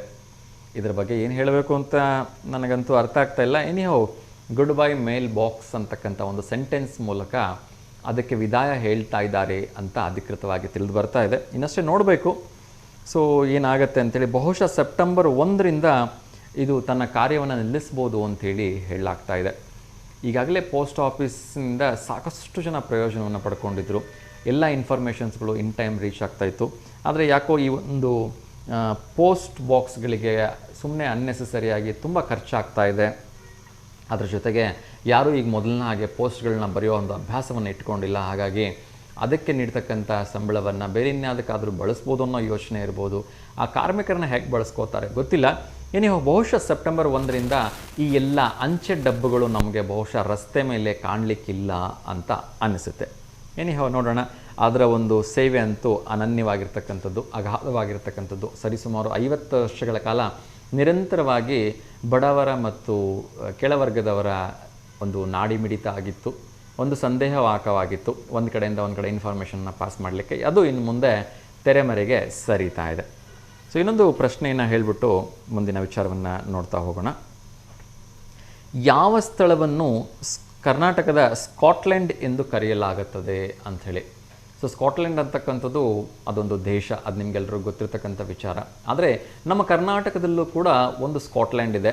ಸೊ ಕರ್ನಾಟಕದ ಒಂದು ಊರನ್ನು ಅಥವಾ ಒಂದು ಜಿಲ್ಲೆಯ ಒಂದು ವಿಶೇಷವಾಗಿರ್ತಕ್ಕಂಥ ಊರನ್ನು ನಾವು ಸ್ಕಾಟ್ಲೆಂಡ್ ಅಂತ ಕರಿತೀವಿ. ಸ್ಕಾಟ್ಲೆಂಡ್ ಏನಕ್ಕೆ ಫೇಮಸ್ ಅಂದರೆ ಅಲ್ಲಿರ್ತಕ್ಕಂಥ ಪ್ರಕೃತಿ ವಿಸ್ಮಯವಾಗಿರ್ತಕ್ಕಂಥ ಮನೋಹರ ದೃಶ್ಯಗಳಾಗಿರ್ಬೋದು, ಆ ಒಂದು ತಂಪನೆ ವಾತಾವರಣ, ಹಾಗೂ ಆ ಒಂದು ಅದ್ಭುತವಾಗಿರ್ತಕ್ಕಂಥ ನೀರಿನ ಝರಿಗಳು, ಆ ಮೋಡ, ಅದೆಲ್ಲದಕ್ಕೂ ಕೂಡ ಜನ ಇಲ್ಲಿಂದ ಪ್ರವಾಸಿಗರು ಸಾವಿರಾರು ಗಂಟಲೆ ಅಲ್ಲಿ ಹೋಗ್ಬಿಟ್ಟು ಅದನ್ನು ಎಂಜಾಯ್ ಮಾಡ್ತಾರೆ. ಸೊ ಅಷ್ಟೊಂದು ಅದ್ಭುತ ನಯನ ಮನೋಹರ ದೃಶ್ಯ ಈ ಸ್ಕಾಟ್ಲೆಂಡಿದ್ದು. ಅದೇ ರೀತಿ ನಮ್ಮ ಕರ್ನಾಟಕದಲ್ಲೂ ಕೂಡ ಒಂದು ಸ್ಕಾಟ್ಲೆಂಡ್ ಇದೆ. ಅದು ಯಾವುದು ಅಂಥೇಳಿ ನೀವು ಹೇಳಬೇಕು. 4 ಆಪ್ಷನ್ಸ್ಗಳನ್ನ ಕೊಡ್ತಾ ಇದ್ದೀನಿ. ಮೊದಲನೇದಾಗಿ ಕೊಡಗು, 2ನೇದು ಚಿಕ್ಕಮಗಳೂರು, 3ನೇದು ಬೆಳಗಾವಿ, 4ನೇದು ಮೈಸೂರು. ಮೈಸೂರಂತೂ ಬಿಡಿ ಕಣ್ಣಿಗೇನೆ ಹಬ್ಬ ಕೊಡ್ತಕ್ಕಂಥ ಒಂದು ಊರು ಅಂತ ಹೇಳಿದ್ರೆ ತಪ್ಪಾಗಲಿಕ್ಕಿಲ್ಲ. ಅದೇ ರೀತಿ ಕೊಡಗು ಕೂಡ ವಿಶೇಷವಾಗಿರ್ತಕ್ಕಂಥ ಊರು. ಅಲ್ಲಿರ್ತಕ್ಕಂಥ ಪ್ರಕೃತಿಯ ಸೊಬಗನ್ನು ನೋಡಲಿಕ್ಕೆ 2 ಕಣ್ಣುಗಳು ಸಾಲದು. ಸೊ ಇನ್ನೊಂದು ಕರೆ ಬರ್ತಾ ಇದೆ, ಯಾರು ಅಂತ ಹೇಳಿ ನೋಡೋಣ. ನಮಸ್ತೆ ದಾವಣಗೆರೆ. ಒಬ್ಬರಿಗೆ ಒಂದು ಸಲ ಮಾತ್ರ ಒಂದು ಪ್ರಶ್ನೆಗೆ ಉತ್ತರ ಹೇಳಲಿಕ್ಕೆ ಅವಕಾಶ ಇರುತ್ತೆ. ಇರಲಿ ತೊಂದರೆ ಇಲ್ಲ. ಸೊ ಬೇರೆಯವ್ರಿಗೂ ಅವಕಾಶ ಸಿಗಲಿ ಅನ್ನೋ ಕಾರಣಕ್ಕೆ ಒಬ್ಬರಿಗೆ ಒಂದು ಪ್ರಶ್ನೆಗೆ ಒಂದೇ ಬಾರಿ ಮಾತ್ರ ಉತ್ತರ ಹೇಳಲಿಕ್ಕೆ ಅವಕಾಶ ಇದೆ. ಓಕೆ ಓಕೆ ನೋಡೋಣ. ಆನಂತರದಲ್ಲಿ ನಾನು ಹೇಳ್ತೀನಿ ಸರಿನಾ ತಪ್ಪಾ ಅಂತ ಹೇಳಿ. Okay okay okay. ಸೊ ನೀವು ಕೊಡಗುನವರ ಮೂಲತಃ? ದಾವಣಗೆರೆ, ಕೊಟ್ಟಿರೋದು ಕೊಡಗು ಸರ್. ಕೊಟ್ಟಿರೋದು ಕೊಡಗು. ಇವಾಗ ನೀವಿರೋದು ಕೊಡಗು ಅಲ್ಲ ದಾವಣಗೆರೆ ಅಲ್ಲ? ನಾನು ಕೊಡಗಿಂದ ದಾವಣಗೆರೆ ತಾಯಿ ಮನೆಗೆ ಬಂದಿದ್ದೀನಿ. ಹೌದಾ? ಸೊ ಹೇಗೆ ಅನ್ಸುತ್ತೆ ನಿಮ್ಗೆ ಕೊಡಗಿನ ವಾತಾವರಣ? ತುಂಬಾ ಚೆನ್ನಾಗಿದೆ ಸರ್. ಈಗ 40 ಇಯರ್ಸ್ ಆಯ್ತು ಅಲ್ಲಿ. 40 ಇಯರ್ಸ್ ಆಯ್ತು ಕೊಡಗಿಗೆ ಹೋಗಿ? 40 ವರ್ಷ ಆಯ್ತು. ಓಕೆ. ಮನೆಯವ್ರು ಏನ್ ಮಾಡ್ತಾರೆ? ಕಾಫಿ ತೋಟ, coffee estate, coffee business, okay. Pepper, ಎಲ್ಲ ಚೆನ್ನಾಗಿದೆ ಸರ್. ಸೊ ಕೊಡಗಿಗೆ ಪ್ರವಾಸಕ್ಕೆ ಬರಬೇಕು ಅಂದ್ರೆ ಯಾವ ತಿಂಗಳು ತುಂಬಾ ಸೂಕ್ತವಾಗಿರ್ತಕ್ಕಂಥದ್ದು ಸರ್? ಕೊಡಗಿಗೆ ಬರ್ಬೇಕು ಅಂದ್ರೆ ನವೆಂಬರ್. ಕಾಫಿ ಹಣ್ಣು ಫ್ಲವರ್ ನೋಡ್ಬೇಕಂದ್ರೆ ಮಾರ್ಚ್, ಫೆಬ್ರವರಿ, ಮಾರ್ಚ್ ಅಲ್ಲಿ ಬರ್ಬೇಕು ಸರ್. ಹಣ್ಣಿನ ಸೀಸನ್ ನೋಡ್ಬೇಕಂದ್ರೆ ಡಿಸೆಂಬರ್ ಇಂದ ಜನವರಿ, ಫೆಬ್ರವರಿ ಒಳಗೆ ಬರ್ಬೇಕು. ಪೆಪ್ಪರ್ ನೋಡ್ಬೇಕು ಅಂದ್ರೆ ಮಾರ್ಚ್ ಅಲ್ಲಿ ಬರ್ಬೇಕು ಸರ್. ಓಕೆ. ಹಣ್ಣಿನ ಸೀಸನ್ ಅಂದ್ರೆ ಯಾವ್ಯಾವ ಹಣ್ಣುಗಳನ್ನ ಕೊಡಗಲ್ಲಿ ವಿಶೇಷವಾಗಿ ಬೆಳಿತಾರೆ ಸರ್? ವಿಶೇಷವಾಗಿ ಹಲ್ಸ್ ಇದೆ, ಕಿತ್ತಳೆ ಇದೆ, ಪೆಪ್ಪರ್ ಇದೆ, ನಿಯರ್ ಬೈ ಕಾರ್ಡ್ಮೂಮ್ ಇದೆ. ವಿಶೇಷ ಇದೆ ಸರ್. ಎಲ್ಲದಕ್ಕೂ ಮೇನ್ ಆಗಿ ಕಿತ್ತಳೆ, ಹಲ್ಸು. ಕಿತ್ತಳೆ ಹಲ್ಸು ಅಲ್ವಾ? ನಾನು ಒಮ್ಮೆ ಕೊಡಗಿಗೆ ಬಂದಾಗ ಸಪೋಟ ಕೂಡ ತಿಂದಿದ್ದೆ. ತುಂಬಾ ಅಂದ್ರೆ ತುಂಬಾ ಟೇಸ್ಟ್ ಆಗಿದೆ. ಈಗ ಮಿಶ್ರ ಬೆಳೆ ಅಂತ ಹೇಳಿ ಬೆಳೀತಾ ಇದ್ದಾರೆ ಸರ್. ಹೆಚ್ಚುಗಾರಿಕೆ ಹಲಸು, ಕಿತ್ತಳೆ. ಓಕೆ. ಅದ್ರಲ್ಲಿ ನಿಮ್ ಕಡೆ ಕೆಂಪು ಹಲಸು ಜಾಸ್ತಿ ಸಿಗತ್ತಲ್ವಾ? ಕೆಂಪು ಹಲಸು ಜಾಸ್ತಿ. ಮತ್ತೆ ಕೊಡಗಿನ ಕಿತ್ತಳೆ ಅಂದ್ರೆ ನಾಟಿ ತರ ಚಿಕ್ಕ ಚಿಕ್ಕದಿದ್ದು ಸ್ವೀಟ್ ಆಗಿರುತ್ತೆ. ತುಂಬಾ ಸ್ವೀಟ್ ಆಗಿರುತ್ತೆ ಅಲ್ವಾ? Okay okay. ಹಾಗಾಗಿ ಕೊಡಗಿನಲ್ಲಿ ಜನ ಎಲ್ಲ ತುಂಬಾ ಫೇರ್ ಆಗಿರ್ತಾರೆ ಅಂತ ಕೇಳಿದ್ದೇನೆ. ಏನೋ ನೋಡಿದ್ರೆ ಗೊತ್ತಾಗುತ್ತೆ ಅಲ್ವಾ? ಆಮೇಲೆ ಕೊಡಗಿನ ಒಂದು ಲ್ಯಾಂಗ್ವೇಜ್ ತುಂಬಾ ಒಂಥರ ಡಿಫ್ರೆಂಟ್ ಆಗಿರುತ್ತೆ. ಅಲ್ಲಿ ಜನರ ಜೀವನ ಶೈಲಿ ಕೂಡ ಡಿಫ್ರೆಂಟ್. ನಿಮ್ಗೆ ಹೋದ್ಮೇಲೆ ಅಡ್ಜಸ್ಟ್ ಆಗ್ಲಿಕ್ಕೆ ಆಯ್ತಾ ಅಲ್ಲಿಗೆ? ಸರ್ 1-2-3 ವರ್ಷ ಕಷ್ಟ ಆಯ್ತು ಸರ್. ಯಾಕೆಂದ್ರೆ ಎಲ್ಲ ರೈಸ್ ಇದೆ. ಹಂಗಾಗ್ಬಿಟ್ಟು ಇಲ್ಲಿ ಗೋಧಿ, ಜೋಳ, ರಾಗಿ ತಿಂದ ಅಭ್ಯಾಸ. ಅಲ್ಲಿ ಅಕ್ಕಿದೆ ಅಲ್ಲ ಸರ್, ಹಂಗಾಗಿ ಸ್ವಲ್ಪ ಕಷ್ಟ ಆಯ್ತು. ಈಗ ಅದಕ್ಕೆ ಅಡಿಕ್ಟ್ ಆಗ್ಬಿಟ್ಟಿದ್ವಿ. ಇಲ್ಲಿ ಅಡ್ಜಸ್ಟ್ ಆಗೋದಕ್ಕೆ ಕಷ್ಟ ಆಗುತ್ತೆ ಅನ್ಸುತ್ತೆ. ಏನ್ ತೊಂದ್ರೆ ಇಲ್ಲ. ಇಲ್ಲಿ ಹುಟ್ಟಿ ಬೆಳೆದವರಲ್ಲ ಸರ್, ಹೆಂಗಿದ್ರು ಅಡ್ಜಸ್ಟ್ ಆಗ್ತೀನಿ. ಓಕೆ, ಸೊ ಕೊಡಗಲ್ಲಿ ವಿಶೇಷವಾಗಿ ಏನು ಅಡುಗೆ ಮಾಡ್ತಾರೆ ಅಲ್ಲಿ? ನಾನ್ ವೆಜ್ ಜಾಸ್ತಿ ಅಲ್ವಾ? ಅಲ್ಲ ಸರ್, ಅಲ್ಲಿ ಕೂರ್ಗಿಗಳಾದ್ರೆ ಇದು ಕಡುಬು ಪಂದಿ ಕರಿ ಅಂತಂದೇಳಿ ಹಂದಿ ಇದಾವಲ್ಲ ಸರ್, ಅದ್ರದ್ದು ಊಟ ಪಂದಿ ಕರಿ ಕಡುಬು ಅಂತ. ಓಕೆ. ಇನ್ನ ನಮ್ಮ ಲಿಂಗಾಯತ್ಸ್ ಎಲ್ಲಾನು ಇದು ಅಕ್ಕಿ ರೊಟ್ಟಿ, ಕಾಯಿ ಚಟ್ನಿ, ರಸಪಲ್ಯ. ಓಕೆ, ಸೊ ಈ ಕಡೆ ನಮ್ಗೆಲ್ಲ ಎಲ್ಲ ಹಬ್ಬಗಳಲ್ಲಿ ಯೂಶಲಿ ನಾವು ಒಬ್ಬಟ್ಟು ಮಾಡ್ತೀವಿ, ಹೋಳಿಗೆ ಮಾಡ್ತೀವಿ. ಅಲ್ಲಿ ಏನ್ ಮಾಡ್ತೀರಿ ಹಬ್ಬಗಳಲ್ಲಿ? ಹಬ್ಬಗಳಲ್ಲಿ ಅಲ್ಲಿ ಗೌರಿ ಹಬ್ಬದಲ್ಲಿ ಮಾತ್ರ ಹೋಳಿಗೆ ಮಾಡ್ತಾರೆ ಸರ್, ಯುಗಾದಿಗೆ ಹೋಳಿಗೆ ಮಾಡ್ತಾರೆ. ಇನ್ನೆಲ್ಲಾನು ಬೇರೆ ಬೇರೆ. ಸಂಕ್ರಾಂತಿಯಲ್ಲಿ ಕಡುಬು ಚಟ್ನಿ ಪುಡಿಗಳು ನಾವು ಇಲ್ಲಿ ಮಾಡ್ತೀವಲ್ಲ ಸರ್, ಅಲ್ಲಿ ಚಟ್ನಿ ಪುಡಿಗಳು ಮಾಡ್ತಾರೆ. ಓಕೆ. ನಾಳೆ ಗೌರಿ ಹಬ್ಬಕ್ಕೆ ಮತ್ತೆ ಮೆಂತೆ ಕಿಚಡಿ, ಕೆಸಿನ ಸೊಪ್ಪಿಂದ ನೈವೇದ್ಯ ಆಗ್ಬೇಕು ಸರ್. ಓ ಸೂಪರ್. ಆಮೇಲೆ ಹರ್ಷದೆಲೆದು ಕಡುಬು ಆಗ್ಬೇಕು ಸರ್ ಗಣಪಂಗೆ. ಓಕೆ. ಆಮೇಲೆ ಈ ಉಂಡೆಗಳು ಬಂತಂದ್ರೆ ಅಕ್ಕಿದೆ ಉಂಡೆ ಕಡುಬು ಮಾಡ್ತಾರೆ, ಮತ್ತೆ ಉರುಳದು ಕಡುಬು ಮಾಡ್ತಾರೆ. Okay okay. ಗೌರಿ ಗಣೇಶನೇ ಅಲ್ಲಿ ಎಷ್ಟ್ ಸರ್. ಈ ಕಡೆ ನಮ್ಮ ಕೊಡವ ಜನಗಳನ್ನ ಬಿಟ್ರೆ ಈ ಬೇರೆ ಈ ಲಿಂಗಾಯತ್ಸು ಬ್ರಾಹ್ಮಿನ್ಸು ತುಂಬಾ ಕಡಿಮೆ ಅಲ್ವಾ ಸ್ಟ್ರೆಂತಲ್ಲಿ? ಕಡಿಮೆ ಅಂದ್ರೆ ಈಗೀಗ ಮ್ಯೂಚರ್ ಅಲ್ಲೇ ಹೋಗಿದ್ದಾರೆ ಸರ್, ಮೊದ್ಲೆಲ್ಲ ಕಡಿಮೆ ಇತ್ತು, ಈಗೆಲ್ಲ ಇದ್ದಾರೆ ಸರ್. ಓಕೆ. ಅಂದ್ರೆ ಕೂರ್ಗಿನೇ ಜಾಸ್ತಿ ಅಲ್ಲಿ ಸ್ವಲ್ಪ ದೂರಕ್ಕೆಲ್ಲ ಮನೆಗಳಲ್ವಾ ಸರ್? ತೋಟದಲ್ಲಿ ಕಟ್ಟಂತಾರಾದ್ರೆ ದೂರಕ್ಕೆ, ಸಿಟಿ ಒಳಗಿದ್ದಂದ್ರೆ ಪರವಾಗಿಲ್ಲ, ನಮ್ದು ಸಿಟಿ ಒಳಗೆ ಇದೆ ಸರ್. Okay okay. ಅಲ್ಲಿ ಒಂಥರ ಸಂಪ್ರದಾಯ, ಉಡುಗೆ ತೊಡುಗೆ ಎಲ್ಲ ಒಂಚೂರು ವಿಭಿನ್ನ ಅಲ್ವಾ? ಹೌದು ಸರ್, ಎಲ್ಲ ಚೇಂಜಸ್. ಸ್ವಲ್ಪ ಖುಷಿ ಅನ್ಸುತ್ತೆ ನೋಡೋದಕ್ಕೆ, ಜನರಿಗೆ ಎಲ್ಲೋ ಒಂದ್ ಕಡೆ ಬೇರೆ ಊರಿಗೆ ಬಂದ್ಬಿಟ್ಟಿದೀವಿ ಅಂತ ಅನ್ಸುತ್ತೆ. ಖುಷಿನೂ ಅನ್ಸುತ್ತೆ, ಮತ್ತೆ ವಾತಾವರಣ ಮತ್ತೆ ಜನಸಂದಣಿ ಎಲ್ಲಾನು ಕಾಮ್ ಆಗಿರುತ್ತೆ ಸರ್, ಅಂತ ರಫ್ ಅಂಡ್ ಟಫ್ ಇಲ್ಲ, ತುಂಬಾ ಕಾಮ್ ಆಗಿರುತ್ತಲ್ವಾ? ಹೌದು ಸರ್. ಹೌದು ನೋಡಿದೀನಿ, ಬಂದಿದ್ದೀನಿ, ತುಂಬಾ ಸಲ ಬಂದಿದ್ದೀನಿ ಕೊಡಗಿಗೆ. ಥ್ಯಾಂಕ್ ಯು ಸೋ ಮಚ್ ಅಮ್ಮ. ಸೊ ಅಲ್ಲಿಯ ಒಂದು ಜೀವನ ಶೈಲಿನ ನಮ್ಮ ವೀಕ್ಷಕರ ಜೊತೆ ಹಂಚ್ಕೊಂಡಿದ್ದಕ್ಕೆ. ಆಯ್ತು ಸರ್. ಓಕೆ. ಅಲ್ಲಿ ಸಾಕಷ್ಟು ವಾಟರ್ ಫಾಲ್ಸ್, ಜರಿಗಳೆಲ್ಲ ಇದೆ ಅಲ್ವಾ? ಹ್ಞೂ ಸರ್, ದುಬಾರಿ ಚೆನ್ನಾಗಿದೆ, ಈಗ ನಿಸರ್ಗಧಾಮ ಚೆನ್ನಾಗಿದೆ, ಅರ್ವಿ ಫಾಲ್ ಚೆನ್ನಾಗಿದೆ. ಓಕೆ. ಈಗ ಅದೆಂತದ ಮಾದರ್ ತೊಟ್ಟಿ ಅಂತಂದ ಹೇಳೋದಿದೆ ಸರ್, ಅದು ಚೆನ್ನಾಗಿದೆ. ಅರ್ವಿ ಫಾಲ್ ಎಲ್ಲ ಚೆನ್ನಾಗಿದೆ ಸರ್, ಅಂದ್ರೆ ಹುಡುಗರಾದ್ರೂ ಹುಷಾರಾಗಿ ಹೋಗ್ಬರ್ಬೇಕು, ಏನಾದ್ರನ್ನ ಕರ್ಕೊಂಡು ಹೋಗಕ್ ಆಗಲ್ಲ. ಹೌದು, ಸ್ವಲ್ಪ ಸ್ಲಿಪ್ರಿ ಇರುತ್ತಲ್ವಾ? ಅವೆಲ್ಲ ನೋಡ್ಬೇಕಂದ್ರೆ ಈಗ ಅದು ಜುಲೈ ಆಗಸ್ಟ್ ಅಲ್ಲೇ ಹೋಗ್ಬೇಕು ಸರ್. ಸೊ ಎಲ್ಲ ಒಳ್ಳೆ ವಾಟರ್ ಫಾಲ್ಸ್ ಇರುತ್ತೆ ನೋಡ್ಲಿಕ್ಕೆ. ಗೋಲ್ಡನ್ ಟೆಂಪಲ್ ಇದೆ ನಿಯರ್ ಬೈ. ಆಮೇಲೆ ರಾಜಾ ಸೀಟ್ ಅಂತ ಏನೋ ಒಂದಿದೆ ಅಲ್ಲ? ರಾಜಾ ಸೀಟ್ ಅಥವಾ ರಾಜಾ ಘಾಟ್ ಅಂತ ಏನೋ ಒಂದಿದೆ ಅಲ್ಲ? ಇಲ್ಲ, ರಾಜಾ ಸೀಟ್ ಮಡಿಕೇರಿಯಲ್ಲೇ ಸರ್ ಇರೋದು. ಓಂಕಾರೇಶ್ವರ ದೇವಸ್ಥಾನ, ರಾಜಾ ಸೀಟು, ಮುಂದೆ ಬಂದ್ರೆ ಅಬಿ ಫಾಲ್ ಇದೆ. ಆಮೇಲೆ ನಮ್ಮ ಕರ್ನಾಟಕದಲ್ಲೇ ಸೆಕೆಂಡ್ ಒನ್ ಸರ್ ಮೃತ್ಯುಂಜಯ ದೇವಸ್ಥಾನ ಕಟ್ಟಿರೋದು. ಫಸ್ಟ್ ಇಲ್ಲಿ ಕಡೆ ಎಲ್ಲ ರಾಯಚೂರ್ ಕಡೆ ಕಟ್ಟಿದಾರಂತೆ, ಧಾರವಾಡದಾಗ. ನೆಕ್ಸ್ಟ್ ಅಲ್ಲಿ ನಮ್ಮ ವಿರಾಜಪೇಟೆಯಲ್ಲಿ ಕಟ್ಟಿರೋದು, ಇದು ಕಟ್ಟಿದಾರೆ ಸರ್, ಕೊಡಗಲ್ಲೇ ಕಟ್ಟಿರೋದು. ತುಂಬಾ ದೊಡ್ಡದಿದೆಯಾ? ಅಷ್ಟು ಚೆನ್ನಾಗಿದೆ ಸರ್ ಮೃತ್ಯುಂಜಯ ದೇವಸ್ಥಾನ, ಅದೇ ಸೆಕೆಂಡ್ ಕಟ್ಟಿರೋದು, ಇನ್ನೆಲ್ಲಿ ಕಟ್ಟಿಲ್ಲ. ಕರ್ನಾಟಕದಲ್ಲೇ ಸೆಕೆಂಡ್. ಓಕೆ ಓಕೆ, ಒಳ್ಳೇದಾಗ್ಲಿ ಅಮ್ಮ. ಸಾಕಷ್ಟು ಇನ್ಫಾರ್ಮೇಶನ್ಸ್ ಅನ್ನ ಕೊಟ್ರಿ ಕೊಡಗು ಬಗ್ಗೆ, ಯಾವಾಗ ಬಂದ್ರೆ ಒಳ್ಳೇದು, ಹೇಗೆ ಆಹಾರ ಶೈಲಿ ಎಲ್ಲ ಇರುತ್ತೆ ಅಂತ ಹೇಳಿ. ಸೊ ತುಂಬಾ ಖುಷಿ ಆಯ್ತು ನಿಮ್ ಜೊತೆ ಮಾತಾಡಿ. ಧನ್ಯವಾದಗಳು. ಇಲ್ಲ ತೊಂದರೆ ಇಲ್ಲ. ಸೊ ಬೇರೆ ವಿಚಾರಗಳು ನಿಮ್ ಜೊತೆ ಮಾತಾಡೋ ಅವಕಾಶ ಸಿಕ್ತು, ತುಂಬಾ ಖುಷಿ ಆಯ್ತು. ನಮಸ್ತೆ. ನಮಸ್ತೆ. ಎಸ್ ವೀಕ್ಷಕರೇ, ಕೊಡಗು ಅಂತ ಹೇಳಿದ್ರೇ ನಮ್ಮ ವೀರ ಯೋಧರ ಊರುಗಳು ಅಂತ ನಮಗೆ ನೆನಪಿಗೆ ಬರುತ್ತೆ. ಸೊ ಅಲ್ಲಿ ಪ್ರತಿಯೊಬ್ಬ ಮನೆಗೆ ಒಬ್ಬರಾದರೂ ದೇಶಕ್ಕೆ ಸೇವೆ ಮಾಡ್ತಕ್ಕಂಥ ಯೋಧರು ನಮಗೆ ಕಾಣಕ್ಕೆ ಸಿಗ್ತಾರೆ. ಸೊ ಅಂಥ ವಿಶೇಷವಾಗಿರ್ತಕ್ಕಂಥ ಊರು ಕೊಡಗು. ಸೊ ಧನ್ಯವಾದಗಳು ಅದ್ರ ಬಗ್ಗೆ ಸಾಕಷ್ಟು ಇನ್ಫಾರ್ಮೇಷನನ್ನು ಕೊಟ್ಟಿದ್ದಕ್ಕಾಗಿ. ಇನ್ನೊಂದು ಕರೆ ಬರ್ತಿದೆ, ಅವ್ರ ಜೊತೆ ಮಾತಾಡೋಣ. ಕರೆ ಕಟ್ಟಾಯಿತು. ಸೊ ನೋಡೋಣ ಇನ್ನಷ್ಟು ವಿಚಾರಗಳನ್ನ. ನಾನು ಕೇಳಿದೆ ಕರ್ನಾಟಕದ ಯಾವ ಸ್ಥಳವನ್ನು ಸ್ಕಾಟ್ಲೆಂಡ್ ಎಂದು ಕರೆಯುತ್ತಾರೆ ಅಂಥೇಳಿ. ನೋಡೋಣ ಯಾರಿದಕ್ಕೆ ಸರಿ ಉತ್ತರವನ್ನು ಕೊಡ್ತಾರೆ ಅಂಥೇಳಿ. ಮೇಡಮ್ ಕೊಡಗು ಅಂತ ಗೆಸ್ ಮಾಡಿದ್ದಾರೆ. ಚಿಕ್ಕಮಗಳೂರು, ಬೆಳಗಾವಿ, ಮೈಸೂರು ಕೂಡ ಆಪ್ಷನಲ್ಲಿ ಇದೆ. ಇನ್ನೊಂದು ಕರೆ ಬರ್ತಾ ಇದೆ, ಅವ್ರ ಜೊತೆ ಮಾತಾಡೋಣ. ನಮಸ್ತೆ ದಾವಣಗೆರೆ ಸರ್. ನಮಸ್ಕಾರ, ಹೇಳಿ ಸರ್, ಹೇಗಿದ್ದೀರಿ? ಹೌದಾ, ಖುಷಿನಾ? ಖುಷಿಯಾಗಿದ್ದೀರಾ ಈಗ? ಓಕೆ ಸರ್, ಅದೇ ಖುಷಿಗೆ ದೇವ್ರಿಗೆ ಒಂದು ಥ್ಯಾಂಕ್ಸ್ ಹೇಳ್ಬಿಡ್ರಿ ಸರ್. ನಾನು ಇಲ್ಲಿಂದ ಒಂದು ಥ್ಯಾಂಕ್ಸ್ ಹೇಳ್ಬಿಡ್ತೀನಿ ಭಗವಂತನಿಗೆ.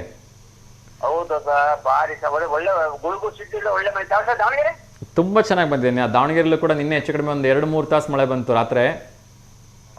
ಹೌದು, ಸಂಜೆಯಿಂದನೂ ಕೂಡ ಬರ್ತಾನೆ ಇದೆ ಬಿಟ್ಟು. ಸೊ ಹೊಸದುರ್ಗ ತಾಲೂಕಲ್ಲೂ ಒಳ್ಳೆ ಮಳೆ ಬಂತು ಅಂತೇಳಿ ನಿನ್ನೆ ರಾತ್ರಿನೇ ಗೊತ್ತಾಯ್ತು ನನಗೆ. ಸೊ ತುಂಬಾ ಖುಷಿ ಆಯ್ತು ಸರ್. ಚಿತ್ರದುರ್ಗ ಆ ಕಡೆ ಎಲ್ಲ ಕಡೆ ಚೆನ್ನಾಗಿ ಬಂದಿದೆ ಅಂತ ಅಲ್ವಾ? ಆಗ್ಲಿ ಸರ್, ಇನ್ನೂ ಒಂದು 5-6 ದಿವಸ ಮಳೆ ಇದೆ, ಏನು ಚಿಂತೆ ಮಾಡಬೇಡಿ. ನಿಮ್ಮೆಲ್ಲ ಕೆರೆ ಕಟ್ಟೆಗಳು ತುಂಬಲಿ. ಬರುತ್ತೆ ತುಂಬುತ್ತೆ. ಈಗ ಹಿಂದೆ ಇದೇ ತರ ಒಂದು 4-5 ದಿವಸ ಮಳೆ ಬಂದ್ಬಿಟ್ರೆ ಸಾಕು, ತುಂಬ್ಕೊಂಡ್ಬಿಡ್ತಾವೆಲ್ಲ ಅಲ್ವಾ? ಸೊ ಆಗ್ಲಿ ಒಳ್ಳೇದಾಗ್ಲಿ ಸರ್. ಸೊ ಆದಷ್ಟು ಬೇಗ ನಿಮ್ಮವೆಲ್ಲ ಏನ್ ಬೆಳೆಗಳನ್ನ ಬೆಳ್ಕೊಂಡಿದ್ರಿ ಎಲ್ಲ ಬಿತ್ಕೊಂಡ್ಬಿಡಿ, ಆಯ್ತಾ? ಬೆಲೆನೇ ಇಲ್ಲ ಸರ್ ಅವಕ್ಕೆ. ಓಕೆ ಓಕೆ ಆಗತ್ತೆ ಈಗ ನೀರು ಬಂದ್ಬಿಟ್ರೆ ಏನು ಸಮಸ್ಯೆ ಆಗಲ್ಲ. ಅಕಸ್ಮಾತ್ ಏನಾರ ತರಕಾರಿ ಮಾರಾಕ್ತಾನ ಹೋದ್ರೆ ಸರ್ 10 ರೂಪಾಯಿ 20 ರೂಪಾಯಿ ತಗೊಂತಾರೆ ಅಷ್ಟೇ ನಮ್ಮ ರೇಟ್. ಅವರು 60 ರೂಪಾಯಿ 70 ರೂಪಾಯಿ ಮಾಡ್ತಾರೆ ಸರ್. ಹೌದು ಅದು ರೈತರಿಗೆ ಆಗ್ತಕ್ಕಂಥ ಯಾವಾಗಲೂ ಅನ್ಯಾಯ. ನಾನು ಅದನ್ನು ಯಾವಾಗಲೂ ಖಂಡಿಸ್ತಾ ಇರ್ತೀನಿ. ಪಾಪ ಬೆಳೆದವನು ಬಡಪಾಯಿ ಆಗಿರ್ತಾನೆ, ಮಧ್ಯೆ ತೊಗೊಂಡು ಮಾರೋನು ಶ್ರೀಮಂತ ಆಗ್ಬಿಡ್ತಾನೆ. ಎಸ್, ಅದಕ್ಕೆಲ್ಲ ಒಂದು ಆದಷ್ಟು ಬೇಗ ಪರಿಹಾರ ಸಿಗಲಿ, ರೈತರಿಗೆ 4 ಕಾಸು ಸಿಗೋವಾಗ ಆಗಲಿ ಅಂತ ಹೇಳಿ ನಾನು ಕೂಡ ಭಗವಂತನಲ್ಲಿ ಕೇಳ್ಕೊಳ್ತೀನಿ ಸರ್. ಒಳ್ಳೇದಾಗಲಿ ಸರ್. ಸರ್ಕಾರದವರು ನಾವೊಂದು ಬಿಜೆಟ್ ಮಾಡ್ಬೇಕು ಸರ್ ಅಲ್ಲೇ. ಖಂಡಿತ ಹೇಳೋಣ ಸರ್. ನಮ್ಮ ತರದಿ ತಗೊಂಡು 10 ರೂಪಾಯಿ 5 ರೂಪಾಯಿ ಲಾಭ ಇಟ್ಕೊಂಡು ಮಾರಂಗೆ ವ್ಯವಸ್ಥೆ ಮಾಡ್ಬೇಕು. ಅವರು ಅತಿಯಾಗಿ ಜಾಸ್ತಿ ಅವ್ರು ನಮ್ಗೆ ಏನ್ ಬಂದಂಗ ಸರ್. ನಿಜ ಅದೇ ಯಾವಾಗಲೂ ಅನ್ಯಾಯ. ನಾನು ಅದನ್ನ ಯಾವಾಗಲೂ ಹೇಳ್ತಾನೆ ಇರ್ತೀನಿ. ನೋಡೋಣ, ನಮ್ಮ V1 ವಾಹಿನಿ ಮೂಲಕ ಮತ್ತೊಮ್ಮೆ ಸರ್ಕಾರದ ಗಮನಕ್ಕೆ ತರೋ ಪ್ರಯತ್ನವನ್ನು ಮಾಡ್ತೀವಿ. ಸೊ ರೈತರಿಗೆ ಒಂದಷ್ಟು ಒಳ್ಳೆಯ ಬೆಲೆ ಸಿಗುವಾಗ ಆಗಲಿ ಅಂಥೇಳಿ, ಆಯ್ತಾ? ಓಕೆ ಸರ್, ನಮಸ್ಕಾರ. ಸೊ ಮಳೆ ಬರುತ್ತೆ, ಖುಷಿಯಾಗಿರಿ ಸರ್. ಓಕೆ ಸರ್, ತುಂಬಾ ಥ್ಯಾಂಕ್ಸ್ ಸರ್. ನಮಸ್ತೆ ಸರ್. ನಮಸ್ತೆ. ಇವತ್ತು ನಾನು ಇವ್ರ ಫೋನನ್ನು ಎಕ್ಸ್ಪೆಕ್ಟ್ ಮಾಡಿದ್ದೆ, ಯಾಕೆಂದರೆ ನನಗೆ ನಿನ್ನೆ ರಾತ್ರಿನೇ ವಿಷಯ ಗೊತ್ತಾಯಿತು. ಸೊ ತುಂಬ ಚೆನ್ನಾಗಿ ಮಳೆ ಬಂದಿದೆ ಅಂಥೇಳಿ. So thank you. ನಮ್ಮ ಒಂದು ಕರೆಗೆ ಹೋಗ್ಬಿಟ್ಟು ಆ ವರುಣದೇವ ಹೊಸದುರ್ಗ ತಾಲೂಕಲ್ಲಿ ಒಳ್ಳೆ ಮಳೆಯನ್ನು ಕೊಟ್ಟಿದ್ದಾನೆ. ದೇವರೇ, ಇನ್ನೆಲ್ಲೆಲ್ಲಿ ಯಾವ ಭಾಗದಲ್ಲಿ ಮಳೆ ಆಗಿಲ್ಲ ಅಲ್ಲೂ ಒಂಚೂರು ಮಳೆ ಕೊಟ್ಬಿಟ್ಟು ಆ ಎಲ್ಲ ರೈತರಿಗಾಗಿರ್ಬೋದು, ಅಲ್ಲಿ ಕಾರ್ಮಿಕರಿಗಾಗಿರ್ಬೋದು, ಎಲ್ಲರೂ ಕೂಡ ಮನಸ್ಸನ್ನು ತೃಪ್ತಿಗೊಳಿಸು, ಶಾಂತಗೊಳಿಸಪ್ಪ ಅಂಥೇಳಿ ಕೇಳ್ಕೊಳ್ತಾ ಇನ್ನಷ್ಟು ವಿಚಾರಗಳನ್ನ ಕ್ವಿಕ್ಕಾಗಿ ನೋಡ್ತಾ ಹೋಗೋಣ. ನಾನು ಆಗಲೇ ಹೇಳ್ತಾ ಇದ್ದೆ, ಅಮೇರಿಕಾದ ಅಧ್ಯಕ್ಷ ಡೊನಾಲ್ಡ್ ಟ್ರಂಪ್ಗಳಿಗೆ ಅದು ಏನು ಬುದ್ಧಿ ಇದೆಯೋ ಅಥವಾ ಬುದ್ಧಿ ಏನಿದೆ ಹೇಳ್ಕೊಡ್ತಿದಾರೋ ಗೊತ್ತಿಲ್ಲ, ಸಿಕ್ಕಾಪಟ್ಟೆ ನಮ್ಮ ಭಾರತದ ಮೇಲೆ ರಿವೆಂಜ್ ತೊಗೊಳಕ್ಕೆ ಹೊರಟಿದ್ದಾರೆ. ಹೆಚ್ಚು ಕಡಿಮೆ ನಾವು ಏನು ತೆರಿಗೆ ಇತ್ತು ಅದನ್ನು 5ರಿಂದ 10ರಷ್ಟು ಹೆಚ್ಚಿಗೆ ಮಾಡ್ತಾ ಇದ್ದಾರಂತೆ. ಸೊ ಇನ್ನೊಂದು ಕರೆ ಬರ್ತಿದೆ, ಅವ್ರ ಜೊತೆ ಮಾತಾಡೋಣ. ನಮಸ್ತೆ ದಾವಣಗೆರೆ. ನಮಸ್ತೆ ಸರ್. ನಮಸ್ತೆ, ವೆರಿ ಗುಡ್ ಮಾರ್ನಿಂಗ್ ಮಾ. ಹೇಳಿ, ತಮ್ಮ ಹೆಸರು? ನಮ್ಮ ಹೆಸರು ಕಾವ್ಯ ಅಂತ ಸರ್. ಕಾವ್ಯ, ಎಲ್ಲಿಂದ ಕರೆ ಮಾಡ್ತಿದ್ದೀರಿ ಮಾ? ನಾವು ಚನ್ನಗಿರಿಯಿಂದ ಸರ್. ಚನ್ನಗಿರಿಯಿಂದ. ಹೇಳಿ ಮಾ, ಯಾರಿಗಾದ್ರೂ ಶುಭಾಶಯ ಹೇಳಬೇಕಾ? ನಮ್ಮ ಅಕ್ಕವರು ಬರ್ತ್ಡೇ ಇತ್ತು ಸರ್ ಇವತ್ತಾ? ವಿಶ್ ಮಾಡಬೇಕಾಗಿತ್ತು. ಓಕೆ ಮಾ, ಅವ್ರ ಹೆಸರು ಹೇಳಿ. ಮಮತಾ ಸರ್. ಮಮತಾ. ಓಕೆ, ಕಳಿಸಿದೆ ಸರ್ ಬೆಳಗ್ಗೆ ಫೋಟೋ ಕಳಿಸಿದ್ದೀರಾ? ಓಕೆ, ಫೋಟೋ ಇನ್ನು ಕೆಲವೇ ಕ್ಷಣಗಳಲ್ಲಿ ಪ್ರಸಾರ ಆಗುತ್ತೆ ಅಮ್ಮ, ನೋಡ್ತಾ ಇರಿ. ಎಷ್ಟನೇ ವರ್ಷದ ಹುಟ್ಟುಹಬ್ಬ ಅಮ್ಮ? ಏನ್ ಸರ್? ಎಷ್ಟನೇ ವರ್ಷದ ಹುಟ್ಟುಹಬ್ಬ? 30 ವರ್ಷದ ಸರ್. ಓಕೆ, ಫೋಟೋ ಪ್ರಸಾರ ಆಗ್ತಾ ಇದೆ ನೋಡಿ. ಸೊ ಮಮತಾ ಅವ್ರಿಗೆ ಹುಟ್ಟುಹಬ್ಬದ ಹಾರ್ದಿಕ ಶುಭಾಶಯಗಳನ್ನು ತಿಳಿಸ್ತಾ ಇದ್ದೀವಿ. ಆ ಭಗವಂತ ಅವ್ರಿಗೆ ಆಯಸ್ಸು, ಆರೋಗ್ಯ, ಐಶ್ವರ್ಯ, ನೆಮ್ಮದಿ ಎಲ್ಲವನ್ನ ಕೊಟ್ಟು ಕಾಪಾಡಲಿ ಅಂತ. ನೋಡ್ತಾ ಇದ್ದೀರಾ ಫೋಟೋ? ಓಕೆ ಮಾ, ಥ್ಯಾಂಕ್ ಯು ಸೊ ಮಚ್. ಒಳ್ಳೇದಾಗ್ಲಿ. ಮಮತಾ ಅವ್ರಿಗೆ ಹೇಳ್ಬಿಡಿ ನಾವು ಶುಭಾಶಯ ಹೇಳಿದ್ವಿ ಅಂತ. ಒಳ್ಳೊಳ್ಳೆ ವಿಷಯಗಳನ್ನು ಹೇಳ್ತೀರಿ. ಥ್ಯಾಂಕ್ ಯು ಸೊ ಮಚ್ ಮಾ. Thank you. ತಿಳ್ಕೊಳ್ಳೋದು ಚೆನ್ನಾಗಿದೆ, ಮತ್ತೆ ಉದ್ಯೋಗದ ಬಗ್ಗೆನೂ ಎಲ್ಲ ಮಾಹಿತಿ ಚೆನ್ನಾಗಿ ಹೇಳ್ತೀರಿ sir. Thank you so much ಮಾ. ಸೊ ಕಾರ್ಯಕ್ರಮಕ್ಕೆ ಹೀಗೆ ಕರೆ ಮಾಡ್ತಾ ಇರಿ, ನಮ್ಗೆ ಪ್ರೋತ್ಸಾಹ ನೀಡ್ತಾ ಇರಿ ಅಂತ ಕೇಳ್ಕೊಳ್ತೀನಿ. Okay sir. ಥ್ಯಾಂಕ್ ಯು ಮಾ, ಒಳ್ಳೇದಾಗಲಿ.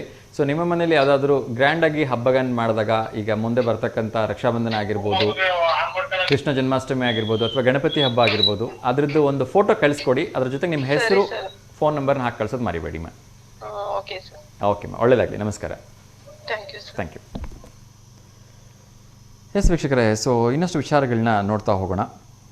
ಸೊ ಇಷ್ಟು ದಿವಸಗಳ ಕಾಲ ದೆಹಲಿಯಲ್ಲಿ ಒಂದು ವಿಶೇಷವಾಗಿರ್ತಕ್ಕಂಥ ಘಟನೆ ನಡೀತಾ ಇತ್ತು. ಎಲ್ಲರೂ ಕೂಡ ಕಾಂಗ್ರೆಸ್ ಆಗಿರ್ಬೋದು, ಈ ಆಮ್ ಆದ್ಮಿ ಪಕ್ಷ ಆಗಿರ್ಬೋದು, ಅಲ್ಲಿರ್ತಕ್ಕಂಥ ಎಲ್ಲ ಗುಡಿಸಲಿಗರನ್ನ ಕೇವಲ ವೋಟ್ ಬ್ಯಾಂಕ್ ಆಗಿ ಉಪಯೋಗಿಸ್ಕೊಳ್ತಾ ಇದ್ರು.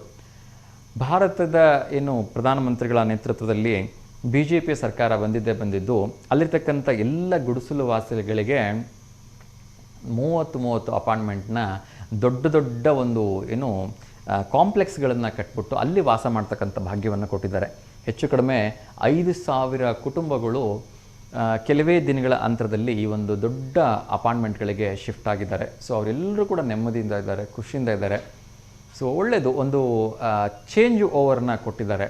ಸೊ ಅಲ್ಲಿರ್ತಕ್ಕಂಥ ಎಲ್ಲ ಗುಡಿಸಲು ವಾಸಿಗಳಿಗೆ ಕೇಳ್ಕೊಳ್ತೀನಿ, ದಯವಿಟ್ಟು ಮತ್ತೆ ಈ ಕಾಂಪ್ಲೆಕ್ಸ್ಗಳಲ್ಲಿ ಯಾರಿಗೋ ಬಾಡಿಗೆ ಕೊಟ್ಬಿಟ್ಟು ಮತ್ತೆ ಹೋಗಿ ಆ ಗುಡಿಸಲುಗಳಲ್ಲಿ ಇರೋವಂಥ ಕೆಲಸ ಮಾಡಬೇಡಿ. ಅದೇ ರೀತಿ ಸರ್ಕಾರನೂ ಕೂಡ ಎಚ್ಚರಿಕೆಯಿಂದ ಆ ಎಲ್ಲ ಗುಡಿಸಲುಗಳನ್ನು ನೆಲಸಮ ಮಾಡಿ ಅವರಿಗೆ ಇಲ್ಲಿ ಪುನರ್ವಸತಿಯನ್ನು ಕಲ್ಪಿಸ್ಕೊಟ್ಟಿದೆ. ಸೊ ಅದ್ಭುತವಾಗಿರ್ತಕ್ಕಂಥ ಕೆಲಸ. ಹೇಗೆ ನಮ್ಮ ಒಂದು ಕರ್ನಾಟಕದಲ್ಲಿ ಆಶ್ರಯ ಯೋಜನೆಗಳಂಥ ಮನೆಗಳನ್ನ ಕಟ್ಟಿಸ್ಕೊಟ್ರು, ಅಲ್ಲಿ ಒಂದೇ ದೊಡ್ಡ ಅಪಾರ್ಟ್ಮೆಂಟ್ಗಳಲ್ಲಿ, ಏಕೆಂದರೆ ದೆಹಲಿ ಅಂದರೆ ಸ್ಥಳದ ಅವಕಾಶ ಕಡಿಮೆ ಇದ್ದೇ ಇರುತ್ತೆ, ತಮಗೆಲ್ಲ ಗೊತ್ತಿರೋ ಹಾಗೆ.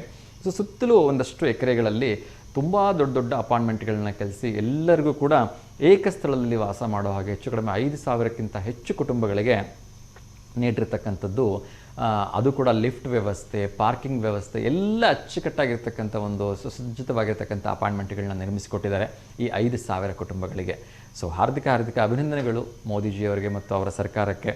ಅದರಲ್ಲೂ ಕೂಡ ಆ ಹೊಸ ಮುಖ್ಯಮಂತ್ರಿ ಅಂತೂ ಅದು ಎಷ್ಟು ಖಡಕ್ ಆಗಿದ್ದಾರೆ ಅಂದರೆ ಅದನ್ನು ಹೇಳಲಿಕ್ಕೆ ಸಾಧ್ಯವಿಲ್ಲ ಶಬ್ದಗಳಲ್ಲಿ. ಮಹಿಳಾ ಮುಖ್ಯಮಂತ್ರಿ. ಇನ್ನೊಂದು ಕರೆ ಬರ್ತಾ ಇದೆ, ಅವ್ರ ಜೊತೆ ಮಾತಾಡೋಣ.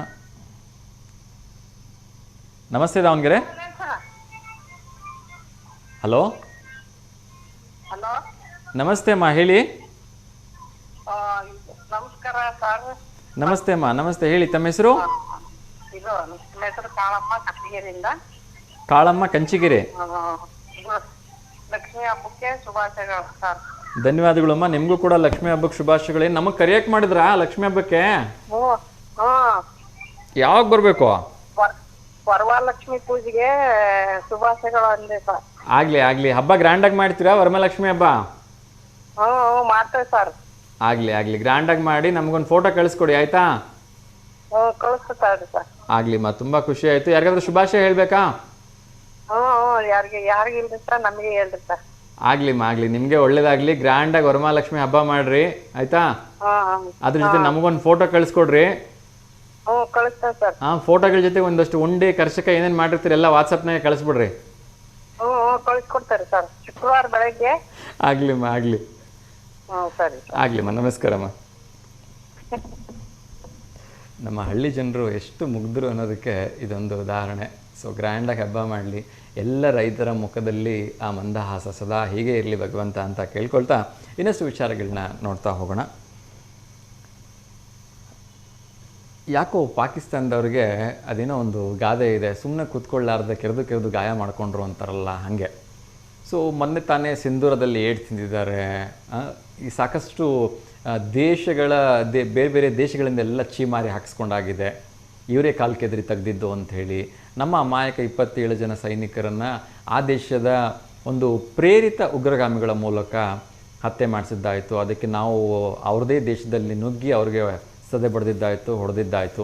ಈಗ ಇದು ಯಾಕೋ ಗೊತ್ತಿಲ್ಲ, ಮತ್ತೆ ಕಾಲು ಕೆದರಿ ಒಂದು ಬಾರ್ಡ್ರ್ನಲ್ಲಿ ಇಲ್ಲದೇ ಇರತಕ್ಕಂಥ ಶೆಲ್ ದಾಳಿಯನ್ನು ಮಾಡ್ತಾ ಇದ್ದಾರೆ. ಇನ್ನು ನಮ್ಮವ್ರು ಕೇಳಬೇಕಾ? ಬರೀ ಬೆರಳು ತೋರಿಸಿದ್ರೆ ಸಾಕು ಹಸ್ತ ನುಂಗೋಂಥವ್ರು ನುಗ್ಗಿ ಹೊಡಿತಾ ಇದ್ದಾರೆ. ಮತ್ತೆ ರಿಪೀಟ್ ಶೆಲ್ ದಾಳಿಗಳು ಆಗ್ತಾ ಇದೆ. ಸೊ ಎಲ್ಲಿ ಪಾಕಿಸ್ತಾನ ತನ್ನ ಅಸ್ತಿತ್ವವನ್ನು ಕಳೆದುಕೊಳ್ಳುತ್ತೋ ಗೊತ್ತಿಲ್ಲ. ಕೈ ಮುಗಿದು ಕಾಲು ಮುಗಿದು ಯುದ್ಧವನ್ನು ನಿಲ್ಲಿಸಿ ಮೋದಿಗಳೇ ಅಂತ ಕೇಳಿಕೊಂಡು ಯುದ್ಧವನ್ನು ನಿಲ್ಲಿಸೋದಕ್ಕೆ ಮನಸ್ಸನ್ನು ಒಪ್ಪಿಸಿದ್ದಾಯಿತು. ಒಂದು ವೇಳೆ ಏನಾದರೂ ನಿಜವಾಗ್ಲೂ ಹೇಳ್ತೀನಿ, ಮೊನ್ನೆ ಯಾರೋ ತಮಾಷೆಗಿದ್ದೀನಿ ಕಳಿಸಿದ್ರು ನನಗೆ, ಅಭಿ ತೋ ಚಾಯ್ ವಾಲಾ ಹೇ, ಅಗರ್ ಗಾಯ್ ವಾಲಾ रहेगा ना आपका देश ही नहीं रहेगा ಅಂತ ಹೇಳ್ತಾ ಇದ್ರು. ಈಗ ಕೇವಲ ಚಾಯ್ ಮಾರೋನಿದ್ದಾನೆ, ಹಂಗಾಗಿ ನೀವೆಲ್ಲ ಉಳ್ಕೊಂಡಿದ್ದೀರಿ. ಒಂದು ವೇಳೆ ಏನಾದರೂ ಆಕಳು ನೋಡ್ಕೊಂಡು ಏನಾದರೂ ಬಂದುಬಿಟ್ಟಿದ್ದಿದ್ರೆ ನಿಮ್ಮ ಭೂಪಟದಲ್ಲಿ ಪಾಕಿಸ್ತಾನ ಅಂತಕ್ಕಂಥ ಹೆಸರು ಯಾವತ್ತೂ ಇರ್ತಿರ್ಲಿಲ್ಲ. ಸೊ ದಯವಿಟ್ಟು ಅವನು ಬರೋ ಹಾಗೆ ಮಾಡಬೇಡಿ ಅಂತ ಕೇಳ್ಕೊಳ್ತಾ ಇದ್ರು. ಸೊ ಈ ಮೂಲಕ ಪಾಕಿಸ್ತಾನದವರು ಯಾವತ್ತು ಬುದ್ಧಿ ಕಲಿತಾರೋ ಗೊತ್ತಿಲ್ಲ, ವಿನಾಕಾರಣ ನಮ್ಮ ಪಾಡಿಗೆ ನಮ್ಮ ಸೈನಿಕರಿದ್ದರೆ ಮತ್ತೆ ಶೆಲ್ ದಾಳಿ ಮಾಡೋದ್ರ ಮೂಲಕ ಕಾಲು ಕೆದರಿ ಜಗಳ ಮಾಡ್ಕೊಳ್ತಾ ಇದ್ದಾರೆ. ಸೊ ಯಾವಾಗ ಇವರು ತಲೆ ಕೆಟ್ಟು 4 ಅಣುಬಾಂಬ್ಗಳನ್ನ ಹಾಕ್ಬಿಟ್ಟು ಉಡಿಸ್ ಮಾಡ್ತಾರೋ ಗೊತ್ತಿಲ್ಲ ಪಾಕಿಸ್ತಾನವನ್ನು. ಸೊ ತಿದ್ಕೊಳ್ಳಿ ಅಂತ ಕೇಳ್ಕೊಳ್ತಾ ಇನ್ನೊಂದು ಉದ್ಯೋಗ ವಾರ್ತೆ ಬಗ್ಗೆ ಹೇಳಿಬಿಡೋಣ. ನಮ್ಮೆಲ್ಲ ಪ್ರೀತಿಯ ವೀಕ್ಷಕರು ಕಾಯ್ತಾ ಇರ್ತಾರೆ. ಕೇಂದ್ರೀಯ ಆಯುರ್ವೇದ ವಿಜ್ಞಾನ ಸಂಶೋಧನಾ ಮಂಡಳಿ CCRASನಲ್ಲಿ 2025 ನೇಮಕಾತಿಯನ್ನು ಮಾಡ್ತಿದ್ದಾರೆ. 394 ಹುದ್ದೆಗಳಿಗೆ ಅರ್ಜಿಯನ್ನು ಆಹ್ವಾನ ಮಾಡಿದ್ದಾರೆ. ಸೊ ಯಾರೆಲ್ಲ ಆಸಕ್ತಿ ಇದ್ದರೆ ದಯವಿಟ್ಟು ಅರ್ಜಿಯನ್ನು ಹಾಕ್ಕೊಳ್ಳಿ ಅಂಥೇಳಿ ನಾನು ಕೇಳ್ಕೊಳ್ತಾ ಇದ್ದೀನಿ. ಇತ್ತೀಚಿನ ದಿನಗಳಲ್ಲಿ ಈ ಮದುವೆದು ಆಡಂಬರ ಯಾವ ಮಟ್ಟಕ್ಕಿದೆ ಅಂತ ಹೇಳಿಬಿಟ್ರೆ, ಬಡವರು ಮದುವೆ ಮಾಡೋ ಹಾಗೆ ಇಲ್ಲ ಅನ್ನೋ ಮಟ್ಟಕ್ಕೆ ಬಂದುಬಿಟ್ಟಿದೆ. ಹೆಂಗೆ ಅಂತ ಹೇಳಿದ್ರೆ, ಒಂದು ಚೌಟ್ರಿ ಲೆಕ್ಕ ಹಾಕ್ಕೊಂಡ್ರೆ 2-3 ಲಕ್ಷ, ಒಂದು ಪ್ರೀ ವೆಡ್ಡಿಂಗ್ ಫೋಟೋಶೂಟ್ ಲೆಕ್ಕ ಹಾಕ್ಕೊಂಡ್ರೆ 2-3 ಲಕ್ಷ. ಒಂದು ಮದುವೆ ಆಗಬೇಕು ಅಂತ ಹೇಳಿದ್ರೆ ಒಬ್ಬ ಮಧ್ಯಮ ಕುಟುಂಬದ ವರ್ಗದ ಯಜಮಾನ ತನ್ನ ಜೀವನ ಪೂರ್ತಿ ದುಡಿದಿರ್ತಕ್ಕಂಥ ಎಲ್ಲ ಮೊತ್ತವನ್ನು ಕೇವಲ ಒಂದು ಮಗಳ ಮದುವೆಗೆ ಮೀಸಲಿಡ್ತಕ್ಕಂಥ ಒಂದು ಸಂದರ್ಭ ಬಂದುಬಿಟ್ಟಿದೆ. ಅದು ಎಷ್ಟು ಬರುತ್ತಪ್ಪ ಖರ್ಚು ಅಂತ ಹೇಳಿದ್ರೆ ನೀವು ನಿರೀಕ್ಷೆನೂ ಮಾಡಲಿಕ್ಕಾಗಲ್ಲ. 15-20 ಲಕ್ಷ ರೂಪಾಯಿ ಒಂದು ಸರಿಸಾಮಾನ್ಯವಾಗಿ ಮದುವೆ ಮಾಡಬೇಕು ಅಂದರೂ ಬರ್ತಾ ಇರ್ತಕ್ಕಂಥ ಖರ್ಚು. ಅದರಲ್ಲೂ ಏನಾದರೂ ಹೆಣ್ಣು ಮಗಳಿಗೆ ಒಂದು 100 ಗ್ರಾಮ್ ಬಂಗಾರ ಕೊಡಬೇಕು ಅಂದರೆ ಮುಗಿದೇ ಹೋಯಿತು, ಅವನ ನೆಲಕ್ಕೆ ಕುಸಿದು ಬಿಡ್ತಾನೆ. ಇವತ್ತು 10 ಗ್ರಾಮ್ ಬಂಗಾರದ ಬೆಲೆ ಎಷ್ಟಿದೆ ಅಂದರೆ 96,000-98,000 ರೂಪಾಯಿ ಇದೆ. ಹೆಚ್ಚು ಕಡಿಮೆ 1 ಲಕ್ಷ ರೂಪಾಯಿ. 100 ಗ್ರಾಮ್ ಬಂಗಾರ ಕೊಡಬೇಕು ಅಂದರೆ ಬರೀ 10 ಲಕ್ಷ ರೂಪಾಯಿ ಒಂದು ಬಂಗಾರಕ್ಕೆ ತೆಗೆದಿಡಬೇಕಾಗಿರ್ತಕ್ಕಂಥ ಒಂದು ಪ್ರಾಬ್ಲಮ್.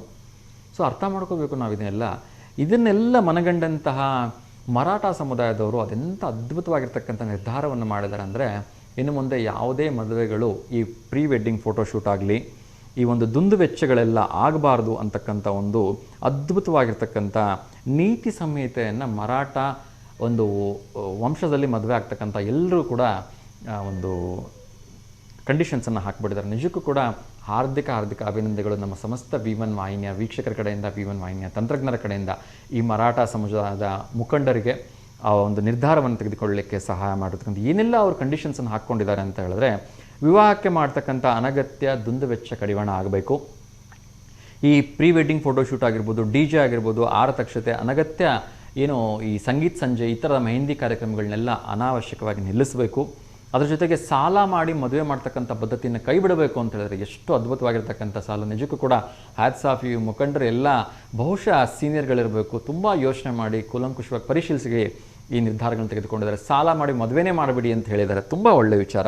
ಏಕೆಂದರೆ ಮಗಳನ್ನ ಕೊಟ್ಟು ಜೀವನ ಪರ್ಯಂತ ಇವನು ಇನ್ನೊಂದು ಹತ್ರ ದುಡ್ಕೊಂಡು ಸಾಲ ತೀರಿಸ್ತಕ್ಕಂಥ ಪರಿಸ್ಥಿತಿ ಬಂದ್ಬಿಡುತ್ತೆ. ಇನ್ನು ಸಾಂಪ್ರದಾಯಿಕ ವಾದ್ಯಗಳು, ಜಾನಪದ ಕಲಾವಿದರಿಗೆ ಪ್ರೋತ್ಸಾಹ ನೀಡಿ ಅಂತ ಹೇಳಿದ್ದಾರೆ. ಎಷ್ಟು ಅದ್ಭುತವಾಗಿರ್ತಕ್ಕಂಥ ಮಾತು. ಅದ್ರ ಜೊತೆಗೆ ಆಮಂತ್ರಿಸ್ತಕ್ಕಂಥ ಏನು ಅತಿಥಿಗಳ ಸಂಖ್ಯೆ 300ರಿಂದ 500 ಮೀರೋದು ಬೇಡ ಅಂತಲೂ ಹೇಳಿದ್ದಾರೆ. ತುಂಬ ಒಳ್ಳೆಯದು. ಆ ತಂದೆಗೆ ಒಂದು ಪಾಕೆಟ್ಗೆ ಸೇವಿಂಗ್ಸ್ ಆಗುತ್ತೆ. ಮದುವೆ ಅಫ್ಕೋರ್ಸ್ ಜೀವನದಲ್ಲಿ ಒಮ್ಮೆ ಮಾಡೋದು, ಮಾಡಲಿ, ಆದರೆ ದುಂದು ವೆಚ್ಚಕ್ಕೆ ಕಡಿವಾಣ ಹಾಕೋದು ಬೇಡ. 500 ಜನ ಇರೋದು 1000 ಜನ ಕರೆದ್ರೂ ತೊಂದರೆ ಇಲ್ಲ. ಆದರೆ ದುಂದು ವೆಚ್ಚ, ಈ ಸಂಗೀತ ಸಂಜೆ ಆಗಿರ್ಬೋದು, ಈ DJ ಆಗಿರ್ಬೋದು, ಈ ಪ್ರೀ ವೆಡ್ಡಿಂಗ್ ಫೋಟೋಶೂಟ್ಸ್ಗಳು, ಈ ಒಂದು ಡ್ರೋನ್ ಕ್ಯಾಮ್ರಾ ಮೂಲಕ ಶೂಟಿಂಗ್ ಮಾಡಿಸೋದು, ಈ ಪಟಾಕಿ ಹೊಡೆಯೋದು, ಇವೆಲ್ಲ ಬೇಡ ಅಂತಕ್ಕಂಥದ್ದು ಈ ಮುಖಂಡರ ಅಭಿಪ್ರಾಯ. ಇನ್ನೊಂದು ಕರೆ ಬರ್ತಿದೆ, ಅವ್ರ ಜೊತೆ ಮಾತಾಡೋಣ. ಬಹುಶಃ ನಮ್ಮ ಎಲ್ಲಮ್ಮವರು ಅನಿಸುತ್ತೆ. ಅಮ್ಮ ನಮಸ್ತೆ. ನಮಸ್ತೆ ಅಪ್ಪ. ಅಮ್ಮ ನಮಸ್ತೆ, ಚೆನ್ನಾಗಿದ್ದೀರಾ ಅಮ್ಮ? ಚೆನ್ನಾಗದವಪ್ಪ. ನೀನ್ ಈಗ ಹೇಳ್ತಿದ್ದೆಲ್ಲ ಅದನ್ನ ಕೇಳಿ ಫೋನ್ ಮಾಡಿದ್ನಪ್ಪ ನಾನು.